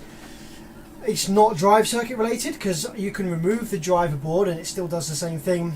The Audison that I've got in is almost like it's showing me the same kind of fault that the other Audison that I repaired recently had. The one that had a tiny piece of component leg shorting to a trace. It had the remote wire trace shorted to the low side gate trace, which caused all kinds of weird behaviour, as you can imagine. As soon as you turn the amplifier on, suddenly there's 12 volts, like the whole amplifier's rail voltage reference gets bumped up by 12 volts because there was a diode in series, so it just was the perfect scenario for it. Took me ages to find out what the issue with that was. And this one's kind of doing a similar thing, but I've checked on the back of the PCB and there's no, like, nothing touching any traces that it shouldn't be. So there's going to be some dead component somewhere. And I don't seem to get positive rail either. I've got this Audison, I get negative rail, and I can find the rail caps for negative rail, but I don't get any positive rail, and I can't seem to find where the positive rail would be stored. Like, there's no rail caps for the positive rail. So it's really baffling me, and I'm trying to get hold of a schematic just so I can look at the schematic first and be like, right, this is a circuit that I've never seen before. This is a circuit design that's a bit more complex to what I'm used to working on. So I want to check out the schematic first, see what's going on, and then approach it after inspecting the schematic a bit. But yeah, I don't have a schematic for it, so I'm just kind of waiting to see if I can get hold of one before I go any further with it.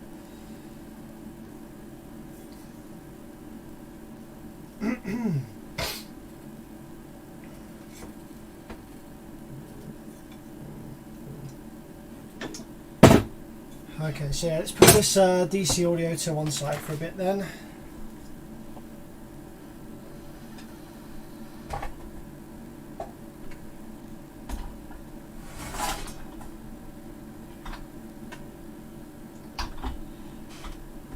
Okay, what else do I have? I'm just going to pop in and see if I can grab something else interesting to pop on the bench for you.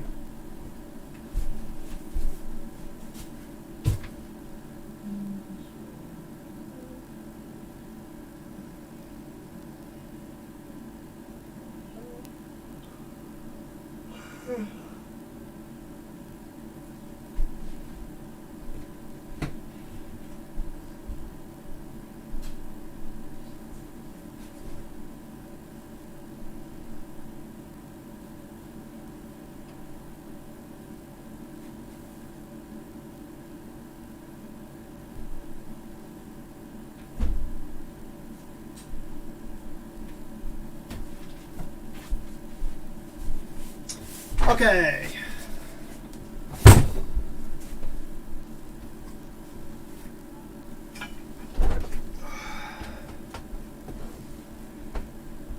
So, here on the bench now, I don't think I've ever seen this. Ah, here we go. This might be a Class AB. This is an incriminator audio, and it is a 135 x 4 channel 4 range. So this could be Class D. Actually, I suspect it is probably Class D. Looking at this power rating, it's probably Class D 4 channel. And this one says that it's smoked, which is always going to be good fun.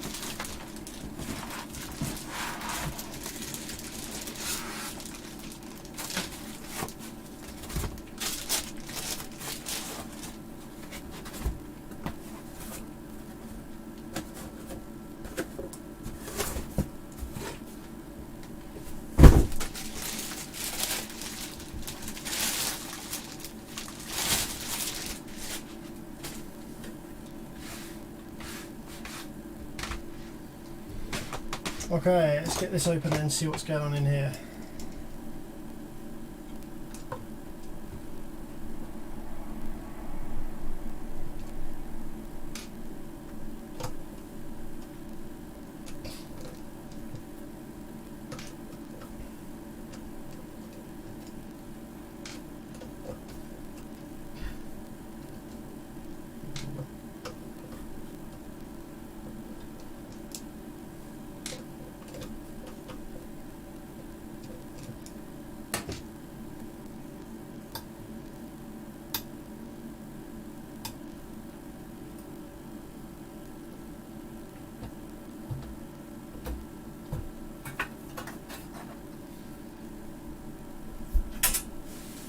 So apparently this one's smoked, but I don't see any signs of smoke or like burnt power supply from in here. So the box could have been labelled wrong. But yeah, this is a little 4-channel Class D. So we have 2 Fets per channel, one high side, one low side. These driver cards, these are, I think they're IRS 20957S. These are the same drive cards as you'll find in the B2 audio. What is it? The MA 6000.1 is one of these, one of the amps that uses this driver card. So basically, yeah, they've just recycled this drive circuit and are using it to run a 4-channel, probably high-ish switching frequency, probably around 250 kilohertz. I can't remember what this chip is in the middle, but it rarely ever dies. These can suffer from bad quality capacitors here and here. These surface mount caps, they're 10 microfarad surface caps, 16 volts I think, and yeah, these are very, very sensitive to changes in temperature, and they will do all sorts of weird stuff when they start getting warm, and they can cause the amplifier to go into protect. So if the amplifier is protecting after being on for a bit or in the hot weather with this style of circuit, then change these caps for new. Yeah, apart from that, pretty standard stuff really. Got a couple of relays, which is cool to see. So let's just check and see if we have any dead Fets first.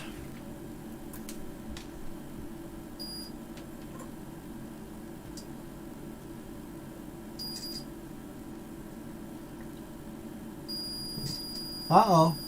35 ohms on this one. 35. A dead short between drain and source there.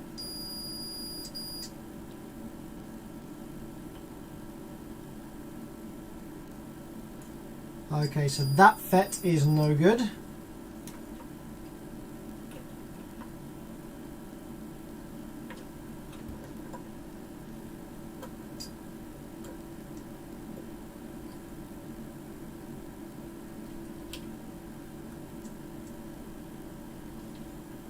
So yeah, I think these might have been put in the wrong boxes, because this one definitely don't think has smoked. Power supply section. Oh, maybe it did. Maybe it did smoke. We have a solid 20 ohms on the power terminals there, which would suggest a power supply MOSFET failure. Oh yeah, there's a tiny bit of smoke residue over here. I wouldn't have thought that would have really been noticeable coming out the heatsink, but yeah, if we take a zoom in here, the power supply Fets have failed. There is burned gate resistors down there. There we go, yeah. Burned gate resistors over here for the power supply Fets. So yeah, the power supply is dead, and there's a dead output Fet. See if we can get this back up and running, shall we? Should be a relatively nice, quick, easy one.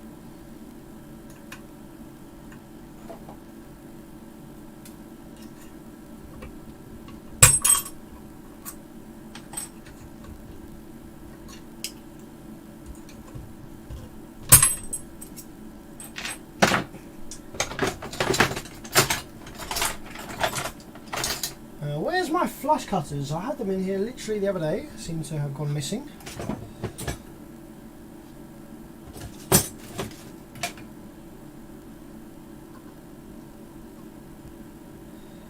Okay, never mind. What's your favourite all-time SQ amplifier? It's tricky because I haven't really had massive experience. Like, it's not like I have sat down and auditioned like hundreds of SQ amplifiers, to be honest.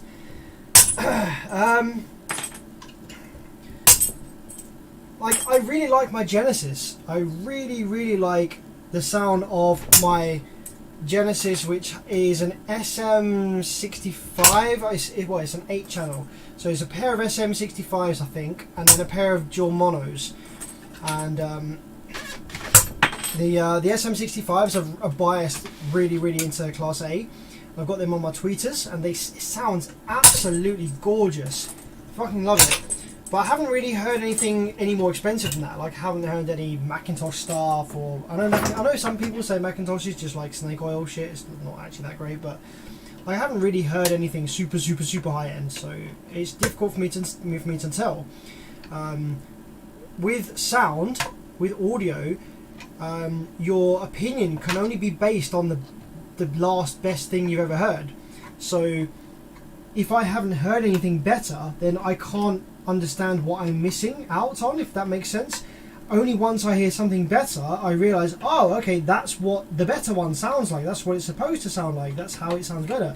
And until you've heard that, your perception of what is a good sound is just the last best thing that you heard. So, yeah, it's difficult for me to really tell. But yeah, as far as anything that I've ever really listened to, my Genesis are definitely up there with some of the nicest sounding stuff that I've had.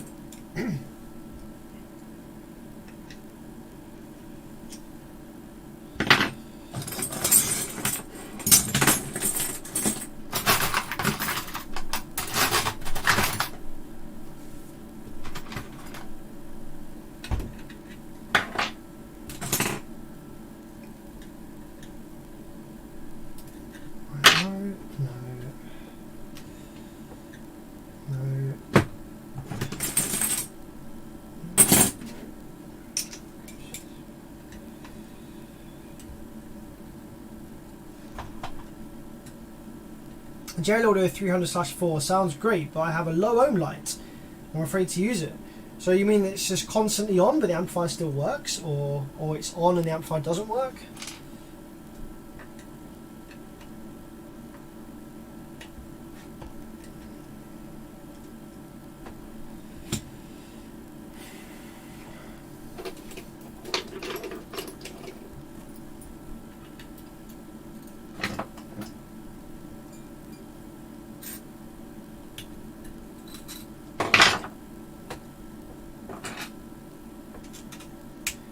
I like and used Helix A4 Competition. I haven't heard that one personally.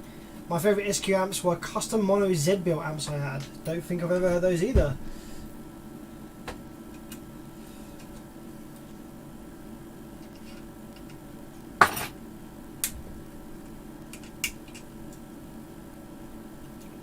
Even with no speakers or RCA cables, low ohm light comes on. Well, the amplifier definitely has a fault. It definitely has a fault. But does it produce audio? Like, is it still playing? Do any of the channels have audio? Do any of the channels not have audio? But yeah, I'll definitely get it looked at. I wouldn't use it if it's telling you that there's an issue there.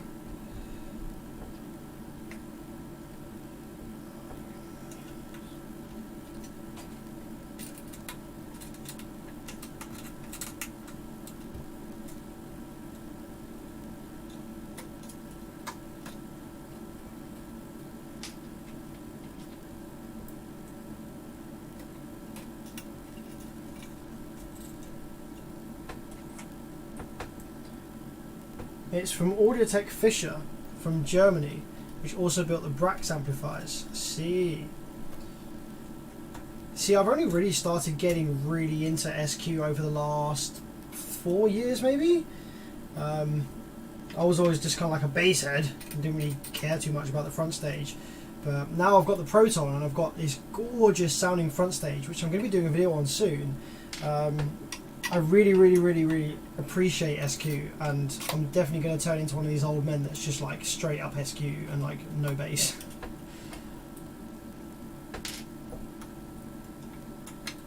I think I'll always have a bit of bass, but in the Proton I don't have the sub turned up very loud at all. It's like super low volume sub, just to blend with the rest of the music really. Like, don't have that on sub on very loud at all in the Proton.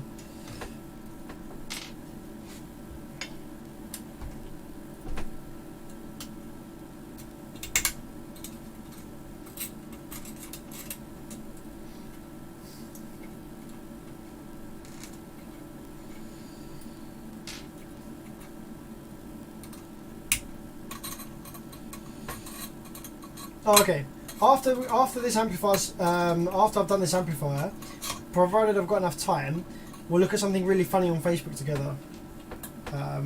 There's a really funny post on Facebook that I think would be good fun to go through on one of the audio forums, and it'd be really fun to go through and just chat about some of the things on the post. I was going to make a separate video of it, and I might still do that, but I think it might be fun just to do it on the live stream as well. How many viewers have we got? Probably none. 75, it's not too bad. Yeah, it's not too bad. Yeah, we can do that. So we've almost got this amp apart now. Does it have any screws down the centre?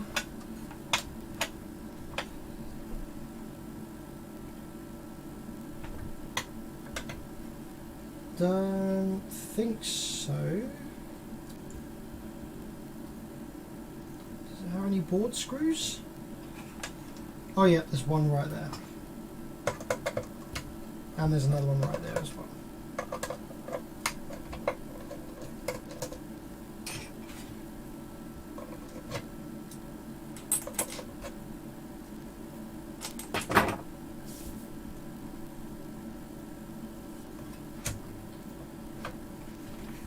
I spent a lot more time on my front stage than my sub stage. Oh, absolutely.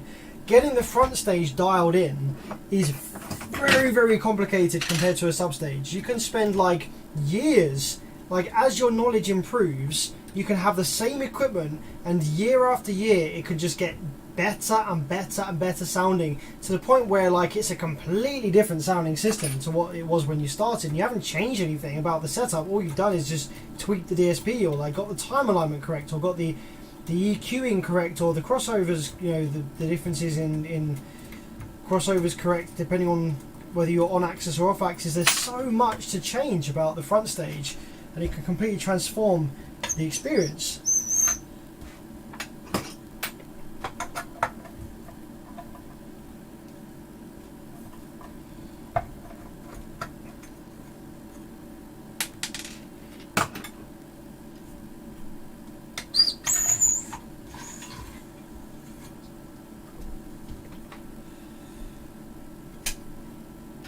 Okay.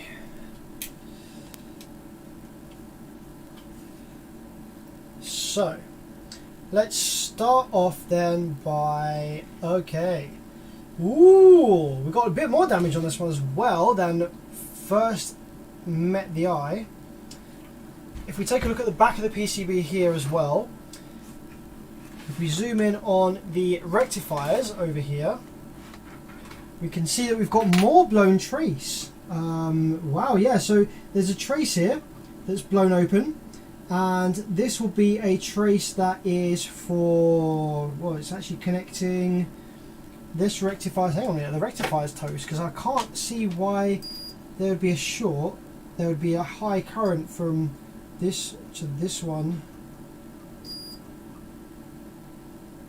Or maybe, I'm wondering if the rectifier's got cooked in this. Maybe not.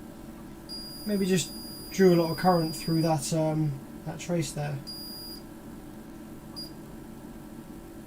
Although, I'll tell you what is strange, usually on the rectifiers you'll have continuity on at least two of the pins because you're just reading the secondary wind on the transformer. Whereas here, I'm not getting that on some of them. But it could just be how these are set up.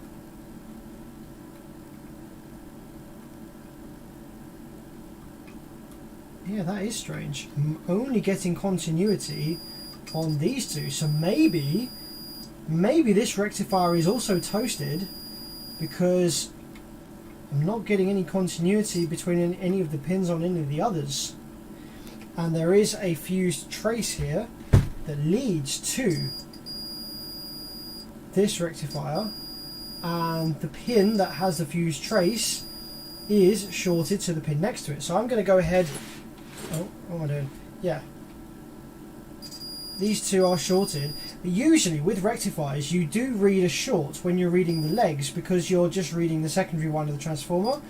But in this setup it doesn't seem like that's how it's been done, if that makes sense. Like I'm not getting any continuity on any of these other rectifiers here. So I think it could just be that this rectifier got killed as well. When that output MOSFET shorted, it firstly shorted the rectifier, and then the shorted rectifier killed the power supply FETs. So let's start by removing that rectifier and just making sure that it is definitely that's dead. And the fact that we actually have a fused trace here and we still have a short between these legs actually further confirms that the rectifier is probably dead. Because if the trace is fused, then it shouldn't have any continuity to anything else on the PCB, right? Reese, how's it going, dude? Thanks for jumping on. My man. Alright, let's see whether the continuity on the board is still there. Okay, so the continuity on the board has gone, and on the rectifier, yeah, that is shorted. Very, very rare to have a shorted rectifier. Rarely ever see that anymore. That is a 1640 CTD. Oh no, it's a doubler. These are impossible to get hold of. I'm probably going to have to nick one from a donor board. You really can't get these anymore. These doublers, where the two diodes are in basically series, they're in the same direction. You really cannot find these anywhere anymore to buy brand new. So I'm probably going to have to go for a donor.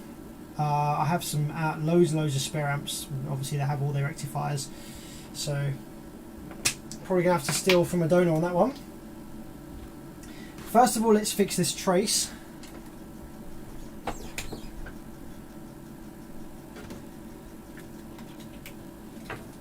Big up from Texas, yo! Big up from Texas. It wouldn't be a small up, would it? Texas is fucking... everything is big in Texas. Even the ups are big in Texas.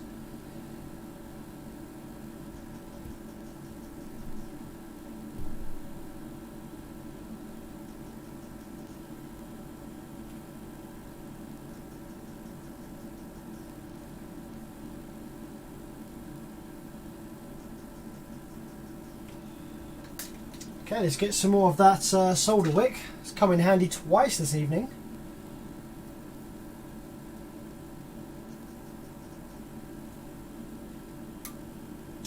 Now the only issue I might have here actually is this trace is right on the edge and the heatsink runs up against this. Obviously you got the heatsink, the little groove that the amp board slides into.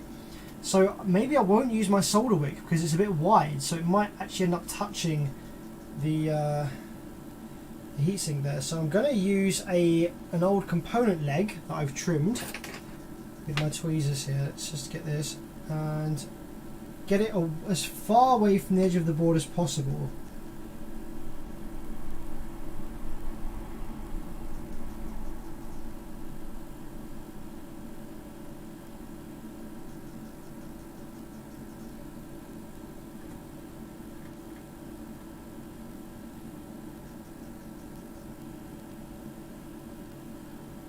Okay, like that. So now I just need to trim the top off. Where's my cutters?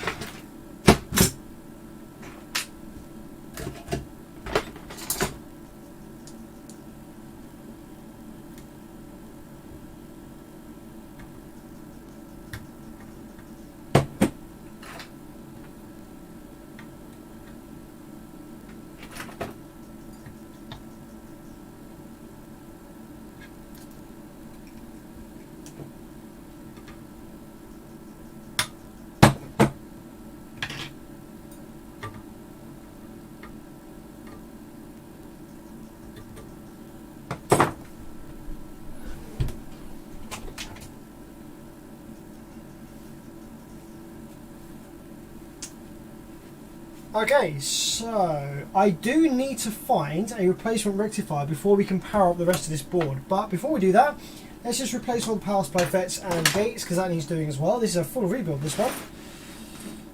So let's get these power supply FETs out.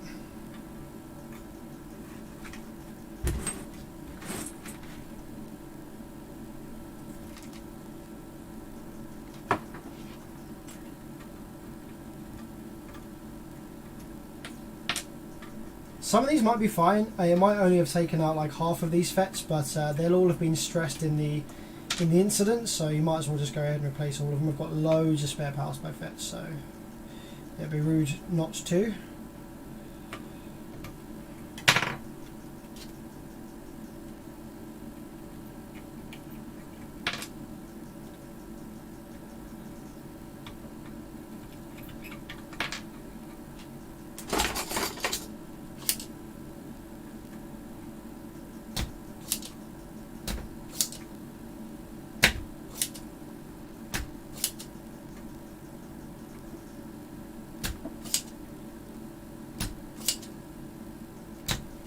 Now usually with the output sections that these amps use, they don't kill the driver when the Fets fail. Haven't really seen that happen before. So in my book it's uncommon. So we should be okay, we shouldn't have any drive circuit work to do on the output side. It should just be a case of replacing these TO220 package parts and the gate resistors, and that should be it.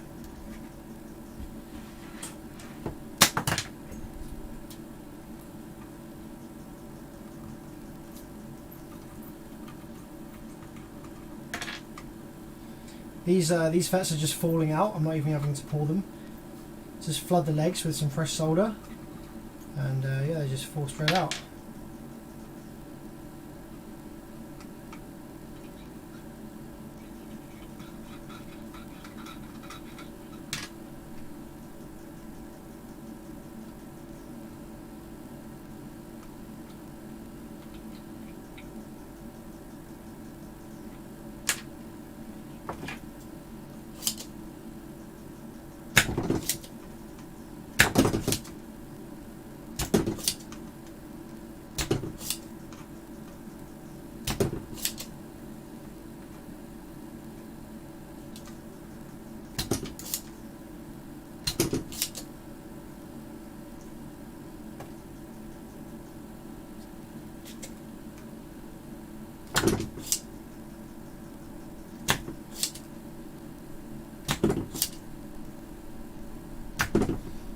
Glad to see people talking about Perry's Guide on the chat. Yeah, Perry's Guide is like the holy grail bible of amplifier repair. If you want to get into learning amplifier repair, you start with Perry's Guide. It's amazing the amount of information. A lot of it is a little bit outdated now though. There's not like super loads of information on a lot of the newer circuits and common faults with them on there. But for getting a general understanding of amplifier repair in general, and also just how to work on circuit boards and stuff to take into consideration, it is honestly one of the best things you'll ever buy.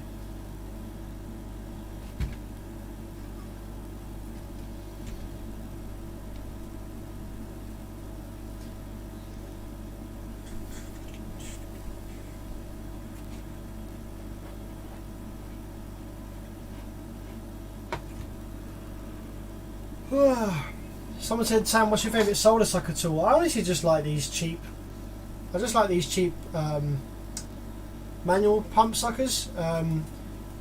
When you buy them brand new, they're no good because the plastic tip doesn't make a good airtight seal. So if you get a little silicone tip like this, just put the silicone tip on the end to make an airtight seal. I find that these are just fine. They're really, really quick and easy to clean out. You haven't got to wait for them to heat up. So yeah, I just find that they work out nicely for me, to be honest.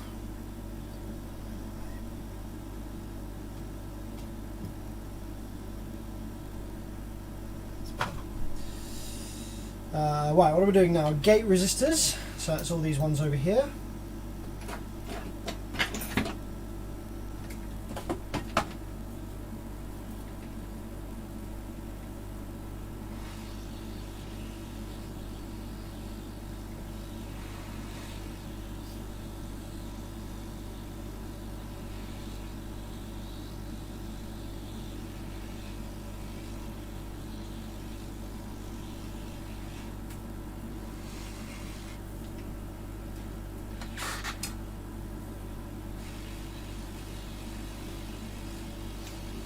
So with the guy in the chat asking about his DD99, so your Digital Designs 99 has a 4-inch 8-layer voice coil. Now the amount of power that you can put to that really depends, because it depends if you're asking how much clamped power can that coil take over a long duration, or are you asking what RMS rated amplifier should I put on that sub. So that coil will happily eat up between 2,000 and 3,000 watts RMS of power actually clamped at the coil continuously. It is a beast of a coil. In order to clamp 2 to 3K to the coil to maximize the potential of that coil, you will probably need like a 6,000, 7,000, 8,000 watt RMS rated amplifier, so that after impedance rise you're clamping 2 to 3K. Digital Designs they base their RMS ratings for the subs on clamped power to the coil. They've recently introduced this max power rating, which is more like the maximum recommended amplifier RMS rating that they would suggest you put on that sub. So, for example, in my van I have two Digital Design Z415s. They use the exact same voice coils as the 9900 series. The only difference is they have the Neo motor, which will cause a lot more impedance rise. So in my van I have the equivalent of 20,000 watts, 10k per sub. Now I'm not clamping anywhere near that because my impedance rise is so high, but that's maybe what you need to consider with these subwoofers, that in order to get the power to the coil that it can take, you need to go a little bit higher on the RMS ratings of the amplifier to achieve that. So for a 9900 series, without knowing any details about the enclosure or anything like that, I would say somewhere between a 5 to 6k amplifier would be fine for daily stuff. If you wanted to push it, 8 to 10k would also be fine, but you can very easily blow the sub with that much power, even if it's clean power, in a small enclosure, in a fourth order, heck, even a sealed box. Who would put that in a sealed box? But if you are putting it in a sealed box, don't run 10k. So yeah, it really depends on the scenario and what you're doing with it, and also the duration. Like if you're just wanting to burp test tones for like 2 seconds, then 20k. Like, yeah, the coil will take 20k for a couple of seconds on a tone. If you want to demo music for like 2 hours, then no, don't put it on that much power, put it on less power. So there's too many variables really to suggest what power you should be running. Okay, so let's put some new gate resistors in here now. We're going to be loading, what are the FETs that this comes with? 70 and 06. Okay, that's pretty much the same as what I've got to drop in. I've got 65 and 06. Pretty much the same deal. And probably want to use somewhere between 22 and 47 ohm gates. So I should have some of those in here as well.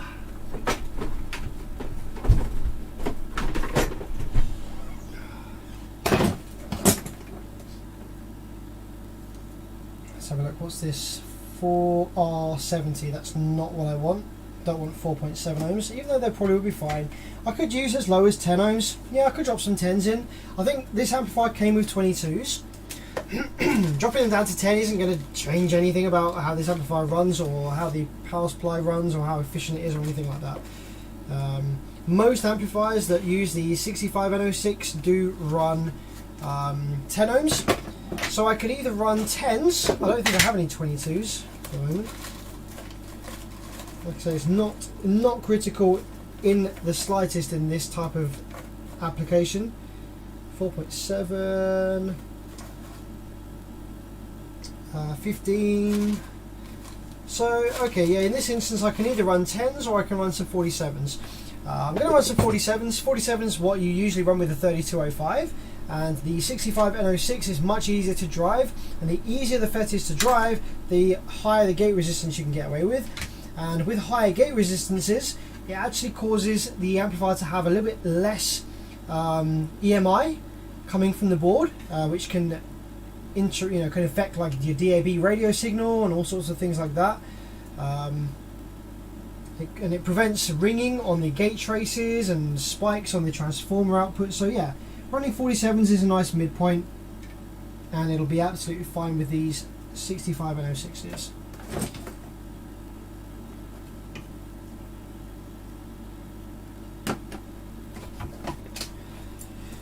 Also, the size of the gate resistor is not important either, really. The gate resistor, it works, MOSFETs turn on and off, this kind of voltage controlled. They're not current controlled like a transistor is.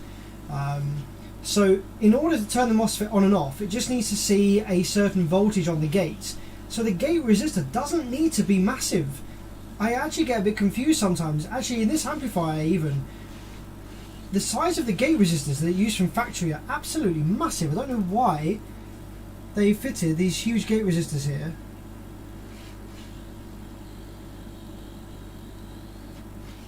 Even on some of the biggest amplifiers, like I said, the size of the amplifier doesn't matter. you're not going to need massive gate resistors. They don't have any current across them. Like, it's almost like a logic level signal. Well, it is basically a logic level signal. It's just saying, hey, turn on now, please. It's not saying, here's some power to turn on with. It's saying, turn on, please. So you don't need a ton of current. So I don't know why they use these massive gate resistors.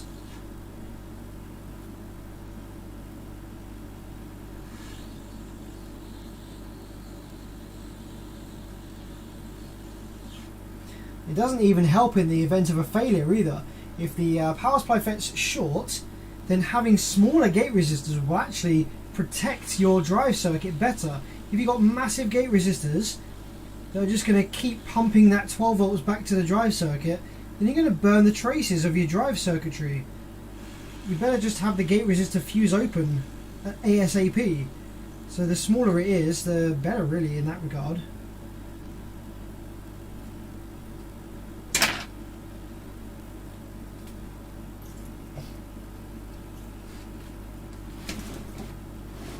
Yeah, don't sneeze when you're working with surface mount parts because they'll be gone.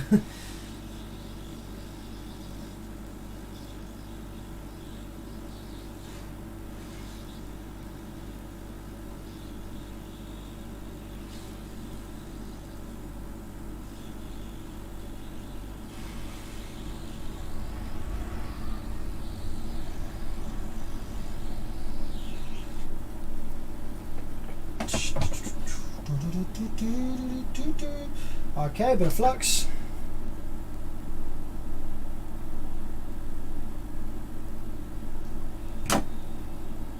Tweezers.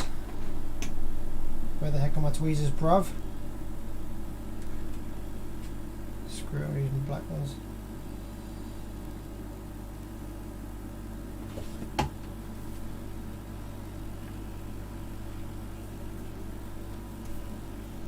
Okay, thanks for the advice. I have a Rockford Fosgate 2500.1 and it smacks and the lows are incredible. I've had many setups but none got as low as DD. Fosgate always got my respect. Yeah, man, the Fosgate amplifier is fantastic.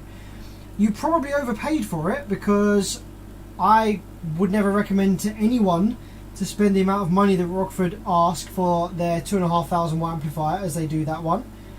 So I wouldn't have recommended you get that amplifier, but that doesn't mean that it's not a good amp. It's a fantastic amplifier. It's just horrendously overpriced for the amount of power that it is. You don't need to spend that much money on a sub amp to get the results that you are experiencing. But I'm really glad that you're having a great experience with it. Oh shit, that's that one gone. This is why I wanted my silver tweezers. Oh, there they are.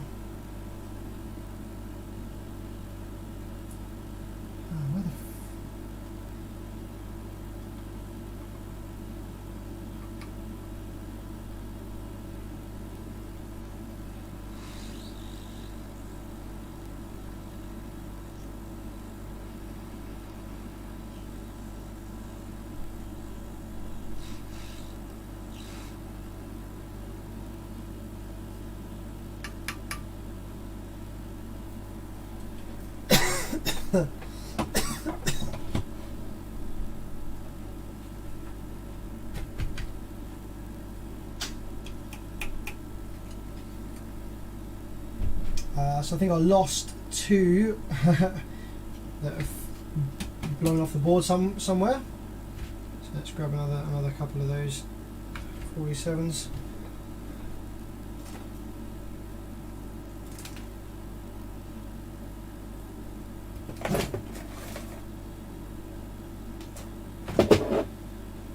Where did I put them?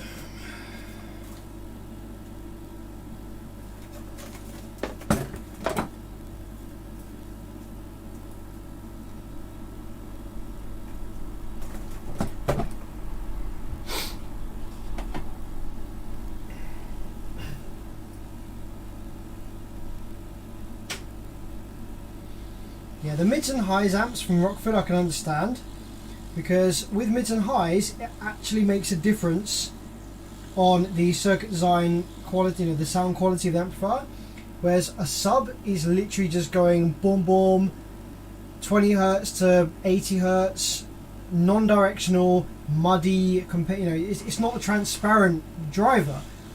It doesn't relay these tiny differences in, you know, signal distortion and stuff. So you don't need this like amazing, beautiful circuit on your sub. You just need something that creates good power for the money.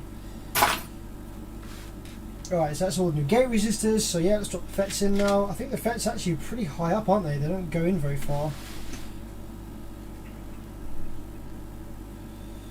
They're like, yeah, they're proper right up standing tall. Let's try and simulate that. Oh, I should probably check the drive circuit, shouldn't I? Oh yeah, okay, before I fit the Fets, duh, stupid bearvids, you should learn from your own teachings. Drive circuit. Drive circuit for the power supply Fets is over here. As you can see, it's not looking too happy. This transistor, which is going to be a PNP, that's toast. So let's get that out of here.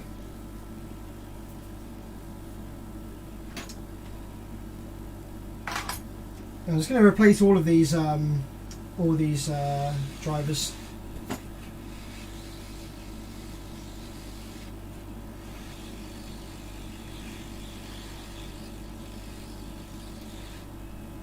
So that'll be the two PNPs, these two BE marked ones. And these two are the NPNs. They're probably fine. NPNs don't really get hit like the PNPs do, but I'm going to replace them anyway for good measure. Now, do I have some TO SOT89? Do I have some SOT89 package transistors for power supply drive? Let's see.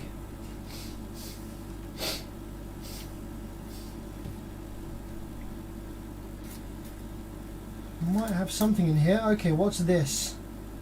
Something in there. There's something there, another one there.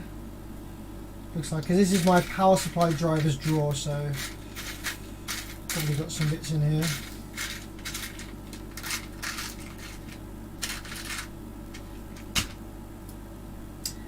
So these are marked MG. Okay, let's just turn to Google because I can't remember what parts these are. MG SMD transistor. So let's turn to the screen.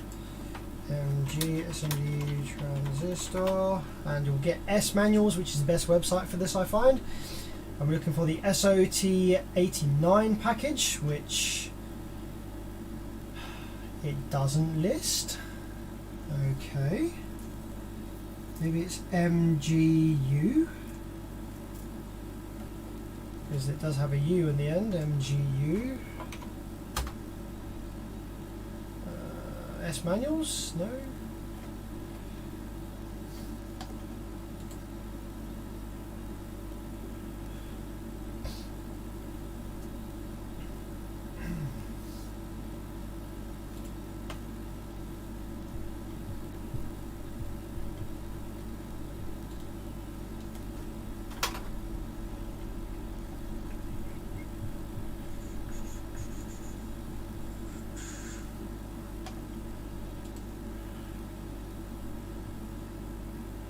SOT89, SOT89, SOT, oh, it's not there.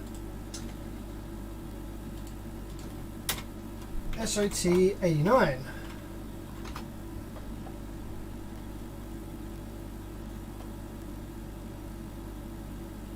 Nope. I don't think we're going to find it. But I can put it in the transistor tester and it will tell me what it is. Or we can use a multimeter. So a couple of these MGUs, which I know are going to be power supply drivers because they're in my power supply driver drawer, and then this one is, what's that one say? NG,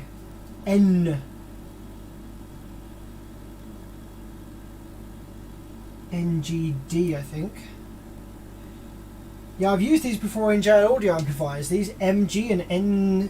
I just can't remember what they are.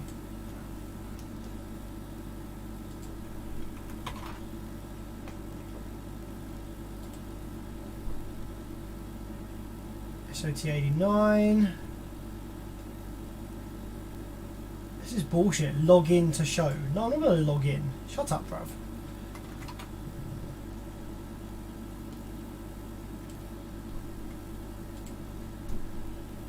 NG. No, S manuals usually has everything, but just not the SOT89 stuff.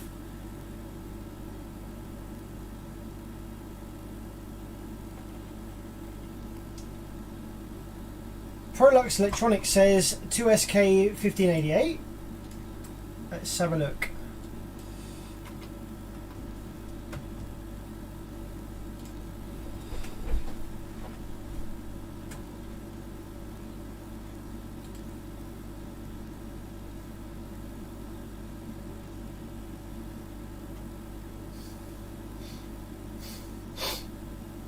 Do we have a markings layout on here that tells us what the markings would be? Don't think so. So Prolux, which one was the 2SK1588? Was that the MG or the NG?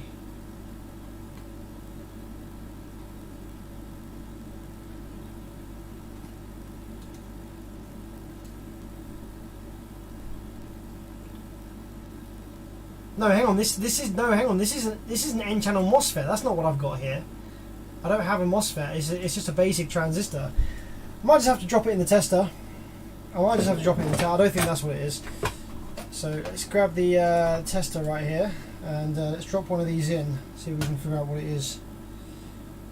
Which one's the NPN and which one's the PNP?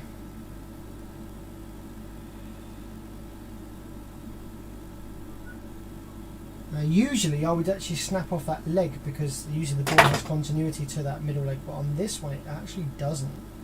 So I'm not going to do that. Okay, let's test a PNP. Let's just get a reference. So with the PNP we read with the positive on pin 1. So NG is going to be the PNP. Yeah, okay, NG is the PNP. So let's drop one NG in there, and I think I should hopefully have another NG in the drawer that's just fallen out. So if I don't, then that's annoying.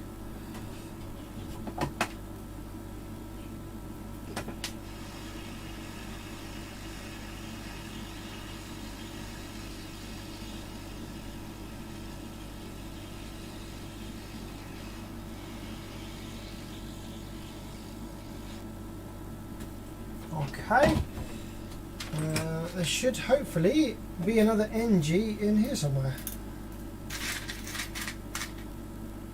What's this?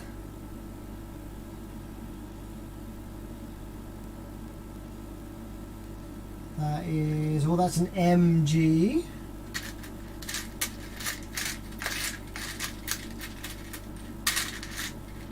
Looking for the NG. N for November. What's this one? That's another MG. Too many bloody NPNs.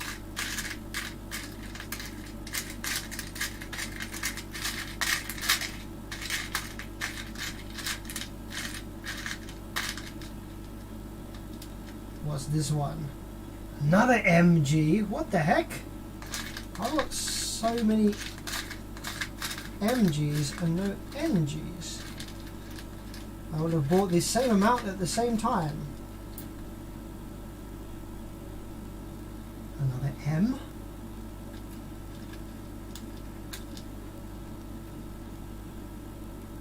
Another M. What the hell, guys? What's going on?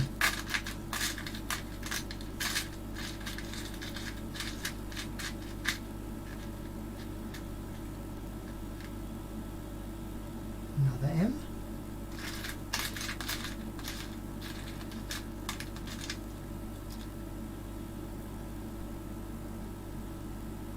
Another M.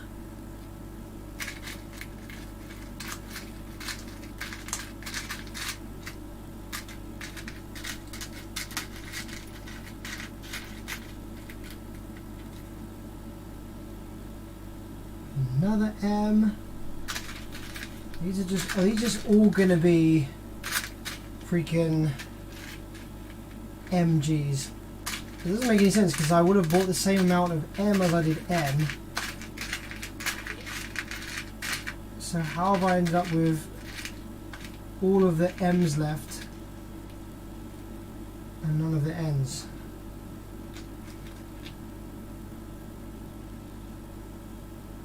Oh yeah, there we go, there's one. There's an NG. Jesus, finally. What are the chances? That many NPNs.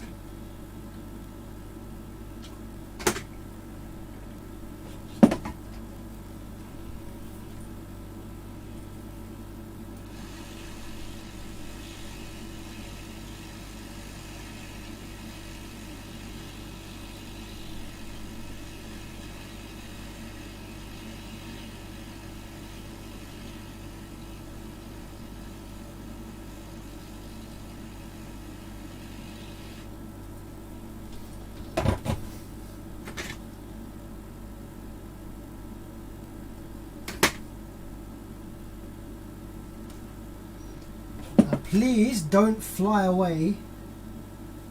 I need you, little NG.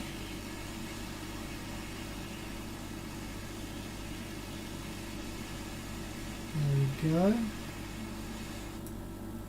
Now I can drop some of these MGs up here. I hope these are correct. I haven't really double checked these, but they're in my power supply drivers drawer. I recall using these on JL Audios that have the same kind of drive circuit setup.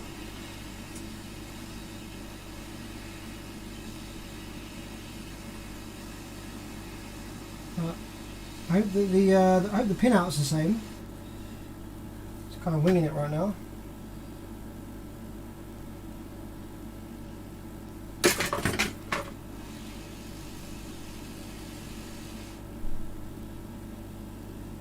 Okay,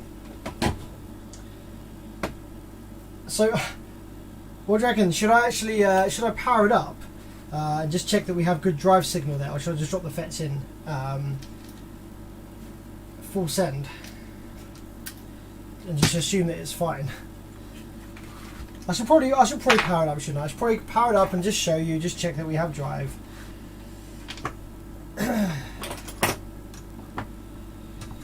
So ground goes in there.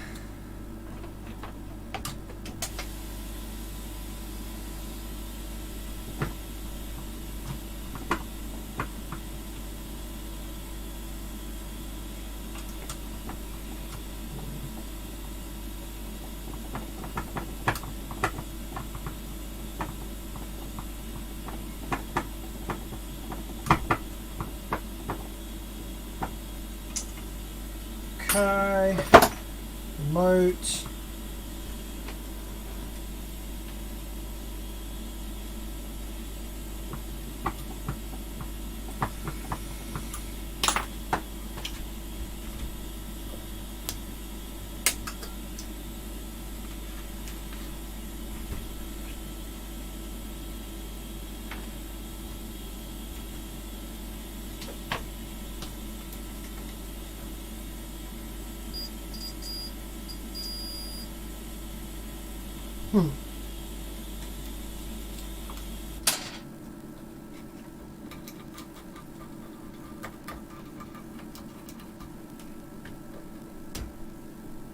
Okay, so when I apply power to the power supply, it seems that it draws excessive current, so that would suggest that we either have a solder bridge, which we don't because there's no continuity there, or that the drivers are not in the right place. I might have just assumed that the PNP died and it was the wrong way around. So we have negative over here, which is definitely this one, positive over here. So why when I turn the power supply on does it draw excessive current? Oh, it could be that I have a solder bridge from 12 volts to gate on one of these, maybe? No? Oh, that's strange. Okay.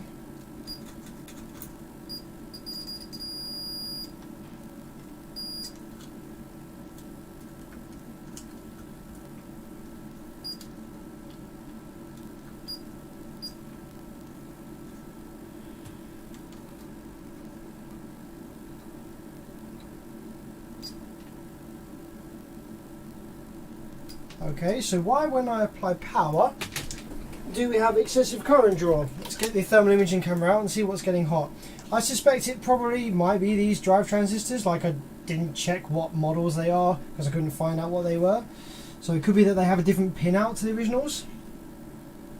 But let's just spray some isopropyl real quick on this area just to cool it down a bit from the soldering.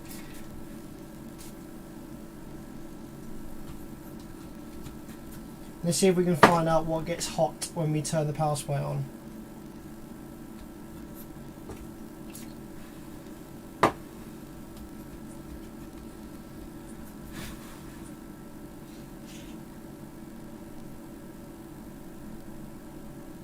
Okay, so most of that heat is gone. There's still like some hot stuff around here, like the driver card is still a bit warm, but let's turn that on and see what starts to heat up. We've got 0.5 amps worth of current draw, and yeah, we have the drive transistors heating up. It looks like it might just be one of them or a couple of them, so maybe the pinout is different on these to the originals.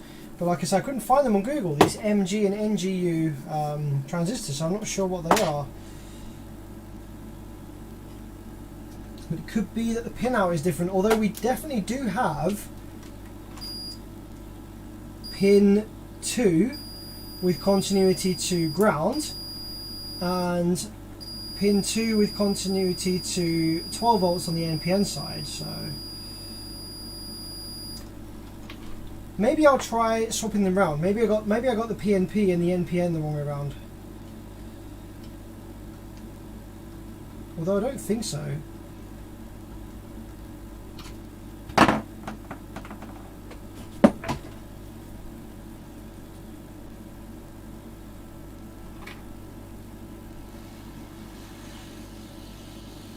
Let's quickly drop these out.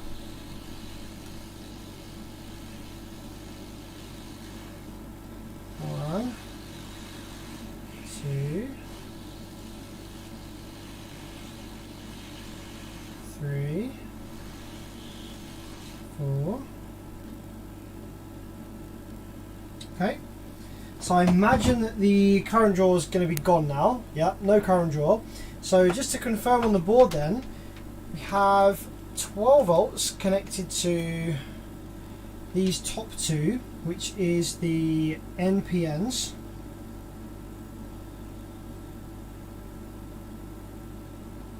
Wait, what?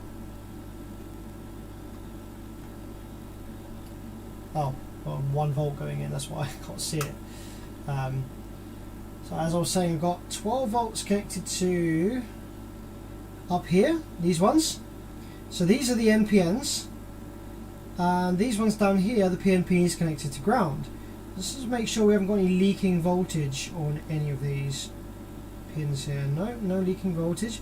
So it could just be that the transistors I fitted were either the wrong way around. I did test them on the multimeter. I thought I got it the right way around, but maybe I didn't. So maybe the MGs are the PNPs. So I'll try them in the other way around, because that would be really the only reason that that would happen if they were in the wrong places. So let's put the MGs in the PNP location.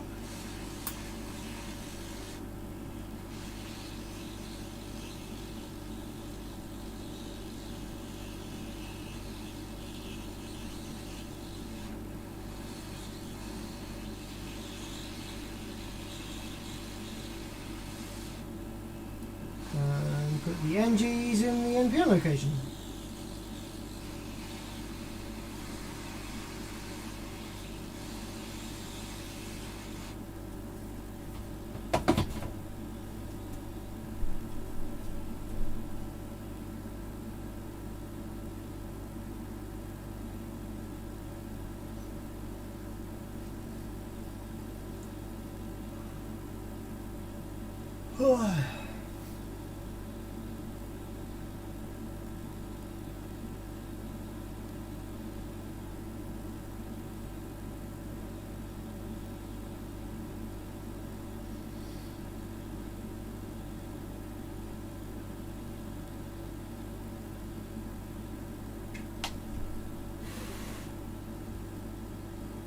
Okay, let's let that cool down a little bit.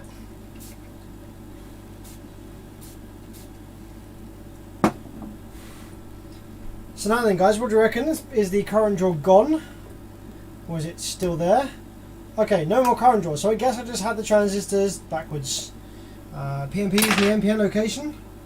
But yeah, pretty easy to do. I didn't actually put them on a tester or anything like that. So now if we power the amplifier up, we should have, yep, there's some nice looking drive waves.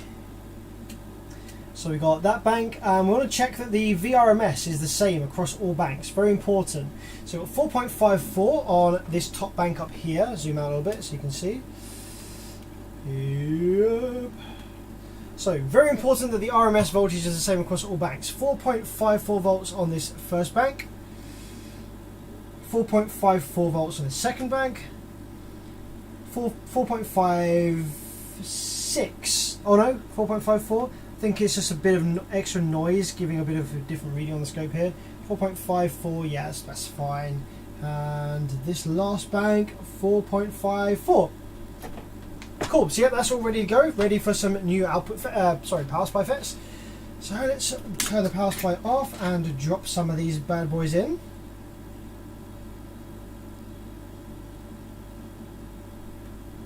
Now these Fets stick up very, very high on this amp. They aren't sunken in very much, so let's do that. I'm going to need to suck the solder from these holes a bit more. Some of them have got a bit more solder in them now for some reason.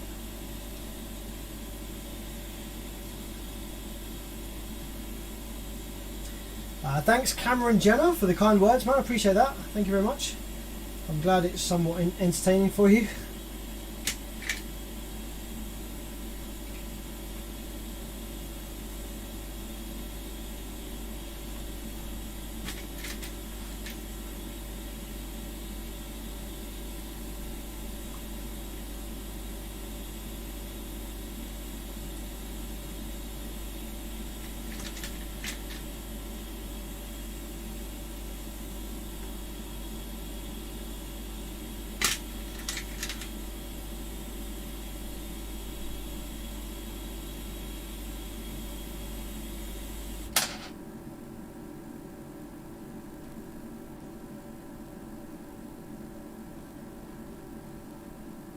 Okay, 4 Fets on that side.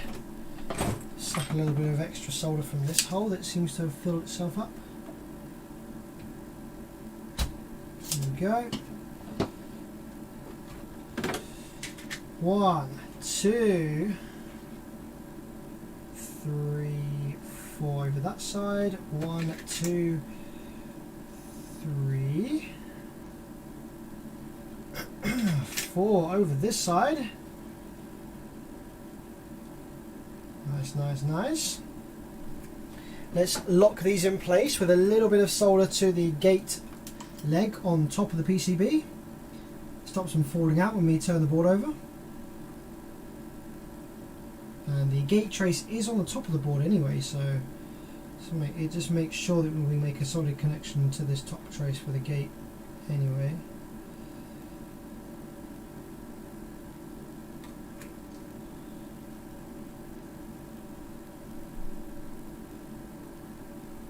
One, 2, 3, 4. Nice, nice. Get that set. Flip her over. Check the heights are all good. Pretty much bang on. Solder the rest of them in.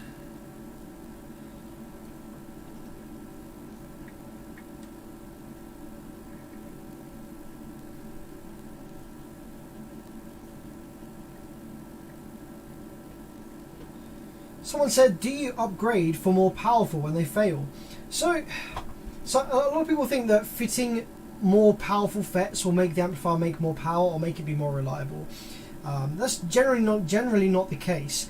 If you fit more powerful MOSFETs, they'll actually be harder to drive. So the circuitry, the drive circuitry, will have a harder time driving them, and they may actually be less reliable as a result of that. It won't make the amplifier do any more power. The only thing that will make an amplifier do more power is increasing the point where the amplifier clips, which means that you need to give more voltage to the output section, and doing that would mean needing to wind a new transformer. So you could wind new transformers, but then if you have more rail voltage, you need to upgrade all the caps, all the Fets, all the drive, maybe parts of the drive circuitry, and loads of other things. And by the time you've done that, you might as well have just bought a bigger amplifier in the first place. So fitting more powerful MOSFETs is only worth doing if the transformers, because the transformers are usually the part of the bottleneck, fitting more powerful Fets is only worth doing if you intend to wire below 1 ohm or below nominal rated impedance, and the MOSFETs are the bottleneck in the amplifier. And if you can fit more powerful MOSFETs, and you can make any tweaks or changes you need to make to the drive circuit so that the drive circuit is happy running these harder to drive Fets, and the transformers are big enough to deal with the extra current demand from wiring lower, and these having these Fets be able to actually pass that much power, that's really the only time to do it.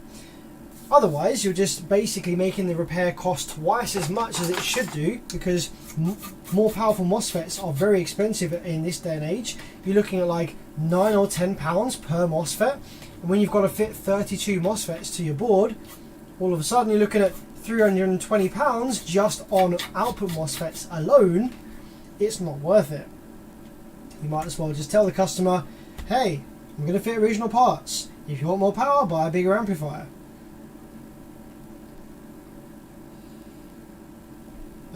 However, if there are some better, more powerful parts that are available at the same price or less, and they aren't like drastically harder to drive, then yeah, why wouldn't you fit them? You might as well. But it's no point fitting them if they're loads more expensive, and the circuit's going to have a harder time driving them anyway.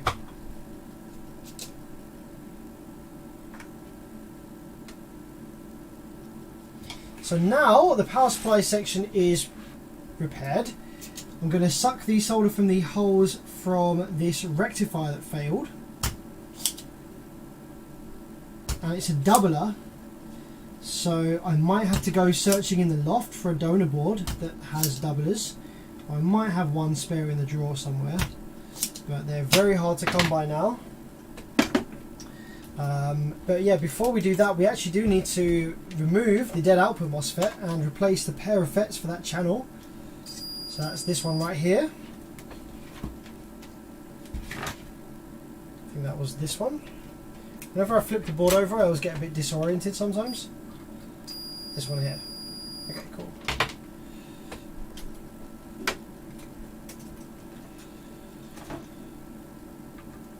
Oh guys, I figured something out funny the other day. Apparently, you can use your vehicle's dash cam as a webcam, and it'll be a pretty high quality webcam at that, because the dash cams, they generally look alright. They're quite wide angle, which is nice. They're generally quite good in low light, because they need to be. So I haven't tried it yet, but I plugged in my dash cam to my PC the other day, and on the screen on the dash cam it came up saying, hey, do you want to use this as a media storage device, or do you want to use it as a PC camera? And I was like, huh, the dash cam would actually make a really good replacement for the hat cam, because it would be higher refresh rate, probably 60 frames a second, and it'd be a wide angle view as well. So I might actually try that.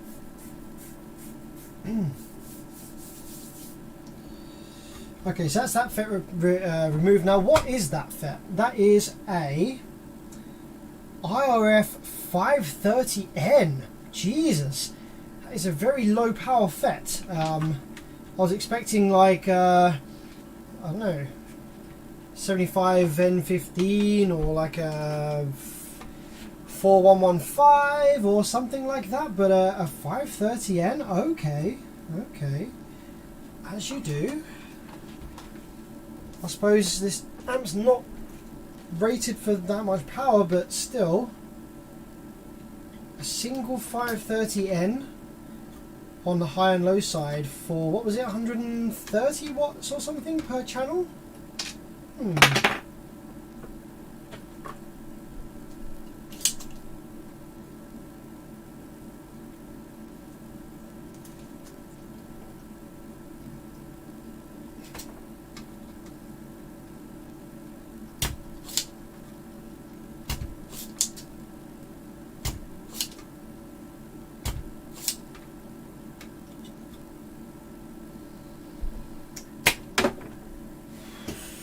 Okay,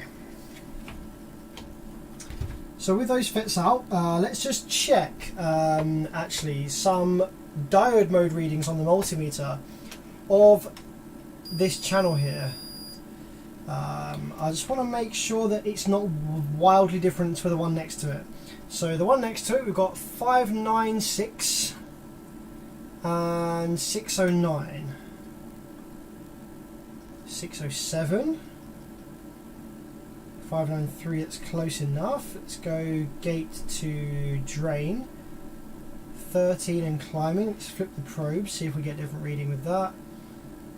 1300. Okay, let's check this one. About 1300. I'm just making sure there's no obvious driver issues.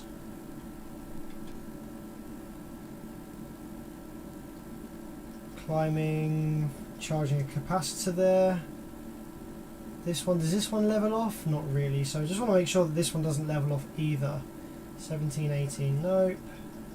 10, 11, 12, 13, no. Okay, so that they're acting exactly the same, which is usually enough of a telltale sign that the driver is probably okay on this side. Let's just check the gate resistors. So that one is 53,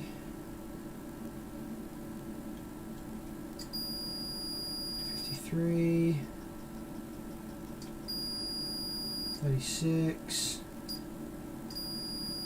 36, yeah. This diode is okay. Yep, that diode is okay. This little diode's alright. Yep, that's in parallel with the gate, that's fine. Okay. I think the drive circuit's going to be fine on that side. I think it just needs a couple new Fets. Do I have any 530s? Been a while since I've used a 530N. I don't know if I've got 530N. I might have some old 530s, like not the N variant, which is going to have a smaller die. Let's have a look.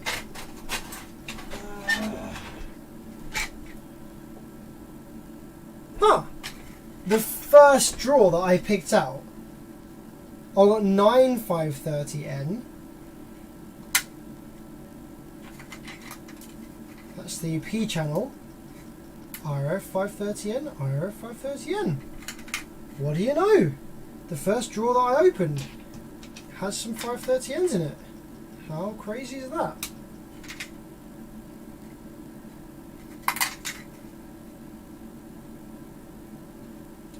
Okay. Let's just give them a quick bang in the meter. See what the VT is compared to the original one. So this one here is reading a VT of 3.9 with a CG of 1.7. The original one that survived is reading, oh, that's the dead one. Okay, where's the not dead one? There we go.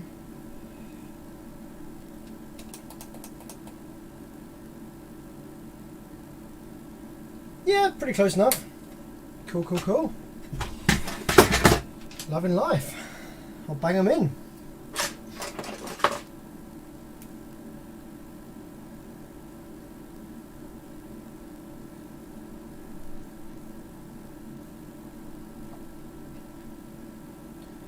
Do do do do do do do do do.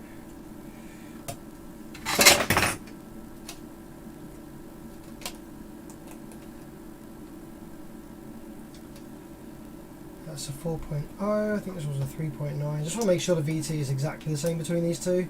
It's not super critical because they're not in parallel.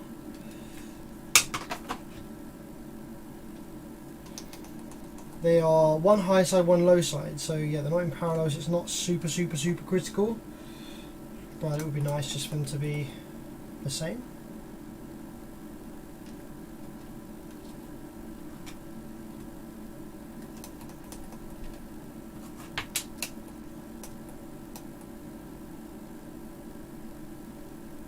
Okay, cool. Got two here that are both 3.9 on the VT. So, slap these ones in. Awaz, how's it going, buddy? Thanks for jumping on. Hope you're good.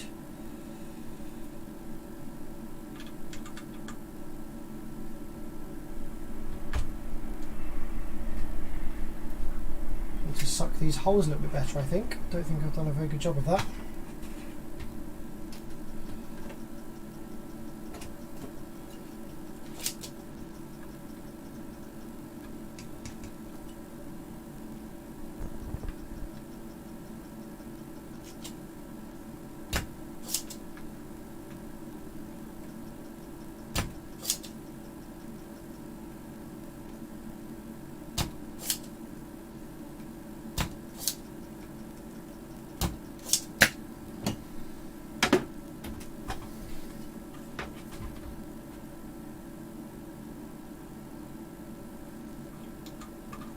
Alright, that's better.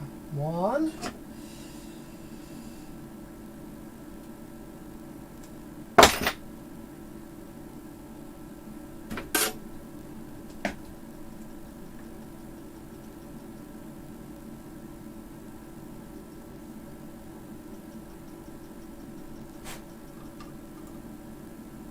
Two.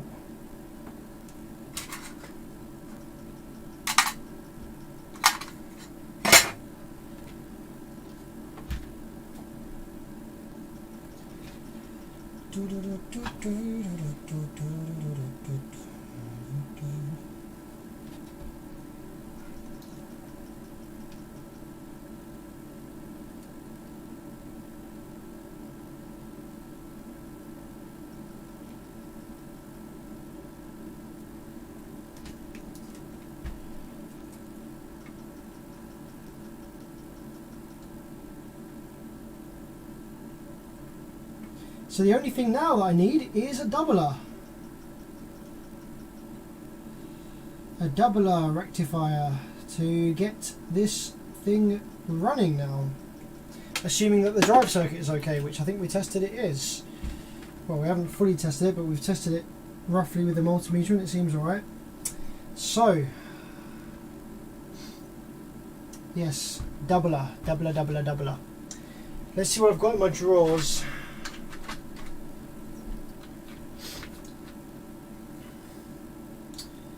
Okay, might need to be a donor board. Let's just see what we've got.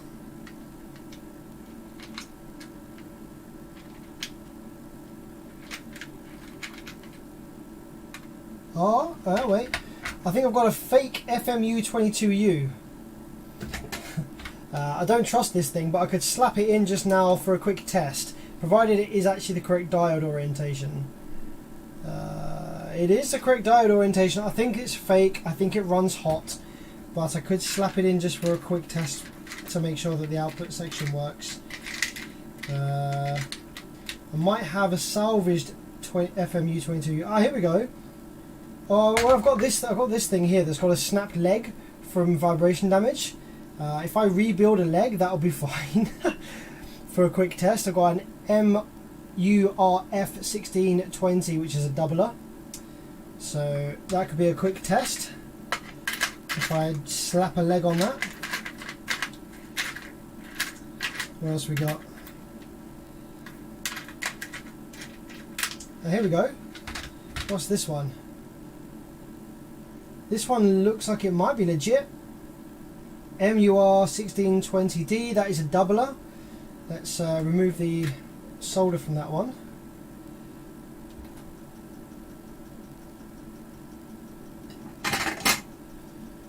Streaming for 3 hours? Damn, this was meant to be a short stream, this one. Oh crap, yeah, it's nearly midnight. It is midnight. What the heck? How did that happen? I thought it was only like 10:30 or something.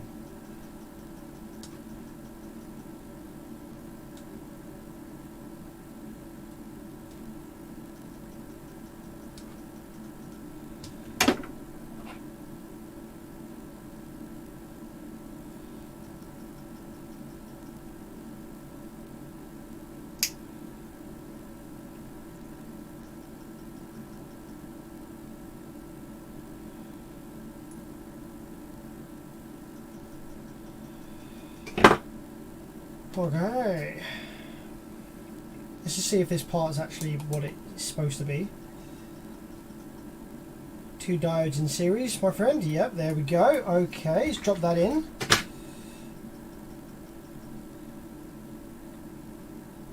See what we're saying.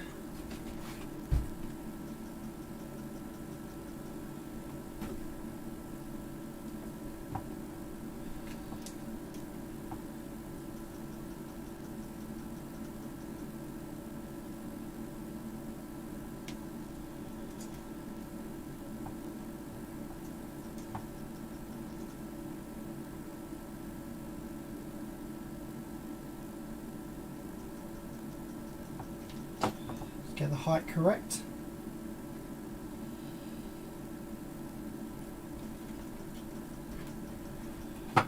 One, two, 3 legs. So yeah, moment of truth then, guys. Going to power this up and see what it's doing. Maybe this will be the first power up where anything actually happens. Okay, just clear this off a little bit.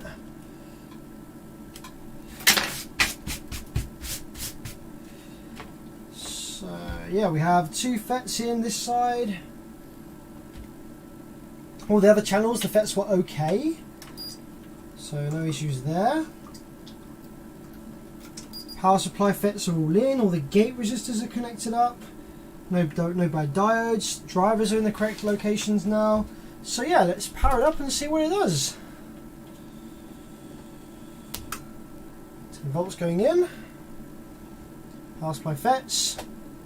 Yep, PWM there. High and low side. Let's have a look. So this is the low side Fet here. So let's probe the low side Fet and see if we get switching.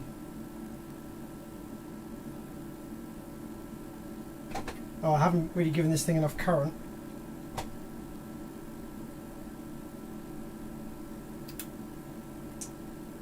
Okay, no switching on any of these. Oh wait, we've got switching on one side. Switching on, okay, it just takes a little while for the switching to kick in. So yeah, cool. We're drawing 1.2 amps worth of idle current, and we got switching on all 4 channels. Switching frequency is 442. Wow. Okay, that kind of makes a bit of sense now. I understand why they're using 530s. So with a switching frequency that high, any MOSFET that is harder to drive is just going to absolutely cross-conduct like there's no tomorrow at that higher switching frequency. So provided a pair of 530 ends can actually support the rated power of this amplifier, yeah man, fucking wicked. It's a nice easy to drive FET, it'll switch nice and quickly. Let's just check the power supply waveform here. Well, we know that it's going to be doing alright because we're not drawing excessive current. We've got only 1.2 amps there. So if we check the drive wave going into the power supply Fets, it looks nice. Yeah, that looks fine. Check this side. Does that look a little different? No, it looks the same. And the drain wave looks fine. And let's just check with the thermal imager that nothing is getting super hot where it shouldn't be.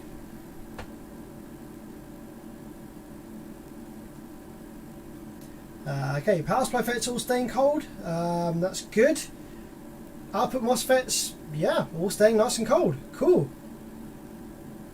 Got a bit of heat over here.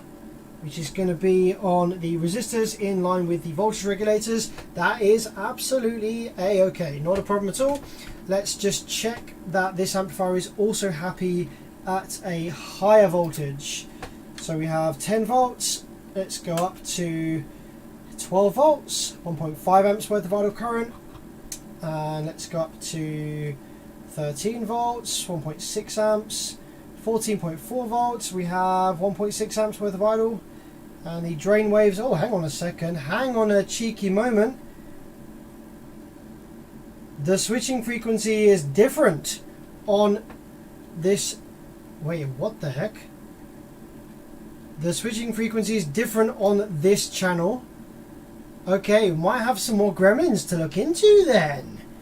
Why would the switching frequency be different on one channel? Okay, I didn't notice that down at 10 volts. Let's go back down to 10 volts.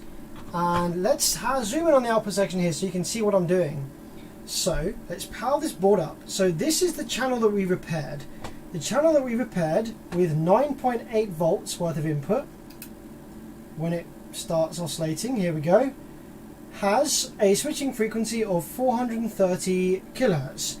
This channel next to it, however, has a switching frequency of, what the fuck? Something insanely fast, so fast that my oscilloscope can't actually read it. What? Oh wow, it actually has some problems.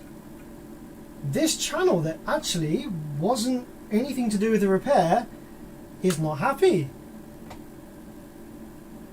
Okay, now it's just going straight to DC, I think. Oh no, maybe it's not. Maybe it's because I'm zoomed in too far. Okay, 651 hertz. But if I go down on the voltage, it kind of drops and it kind of like goes into some crazy high frequency. Ah, rare. I might have to do some digging then as to what sets the switching frequency for this circuit, because yeah, this channel definitely is not happy. But that will have to be another video, I think. Let's just check the other ones are okay. Yes, the other ones are all locked fine at that switching frequency, but this channel here, no, it's switching far too fast, and below a certain voltage it, well, goes crazy. The scope can't actually make out what it's doing. It's just a bunch of noise. Really interesting. Right, that'll be another stream on that one then. Curious. Sam, if I mailed you my amp, how much would you charge to sort of figure out that turn on pop?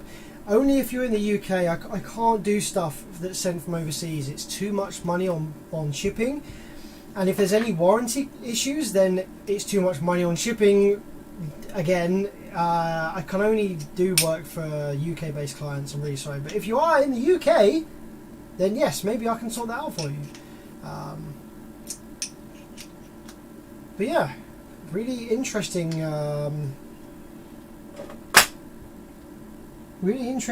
next issue on this amp that wasn't part of the original failure on this this other channel that didn't have dead fets or anything.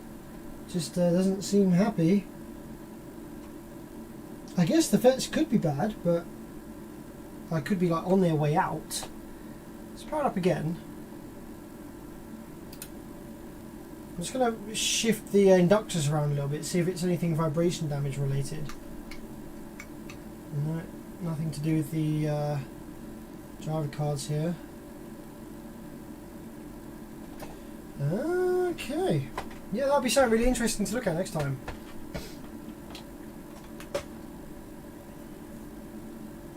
You already had this issue on another amp. It was a broken trace to a resistor? JC says it's out of warranty. No, what I mean is warranty with me. Let's say I repair it and test it and it's fine, send it back to you, and a week later it either develops the same fault or, you know, something else, I don't know, some issue with the amp since it's come back from repair. I've got no way really of like saying, oh yeah, send it back in and I'll look at it again, you know, free of charge or whatever, because if the shipping costs like 150 bucks, then that's not really viable for either of us. So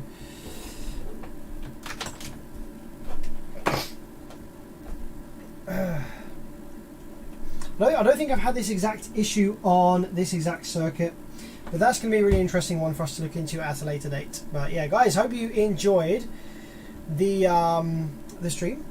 It started off a bit bumpy, but we got it stable in the end. Hope you learned something, and I hope you had fun. I'm going to go to bed now because it is 10 minutes past midnight. And I'm going to order some 300 volt MOSFETs for one of these Korean full bridges. But yeah, hope you enjoyed. Have a great evening, guys, and I'll probably see you shortly. I want to start a schedule for my live streams. I want to try and do something like Friday, Saturday, Monday. So today's Friday, so I'll probably be streaming tomorrow night as well. Have Sunday off, stream Monday. Then the rest of the week I'll just be doing my own thing.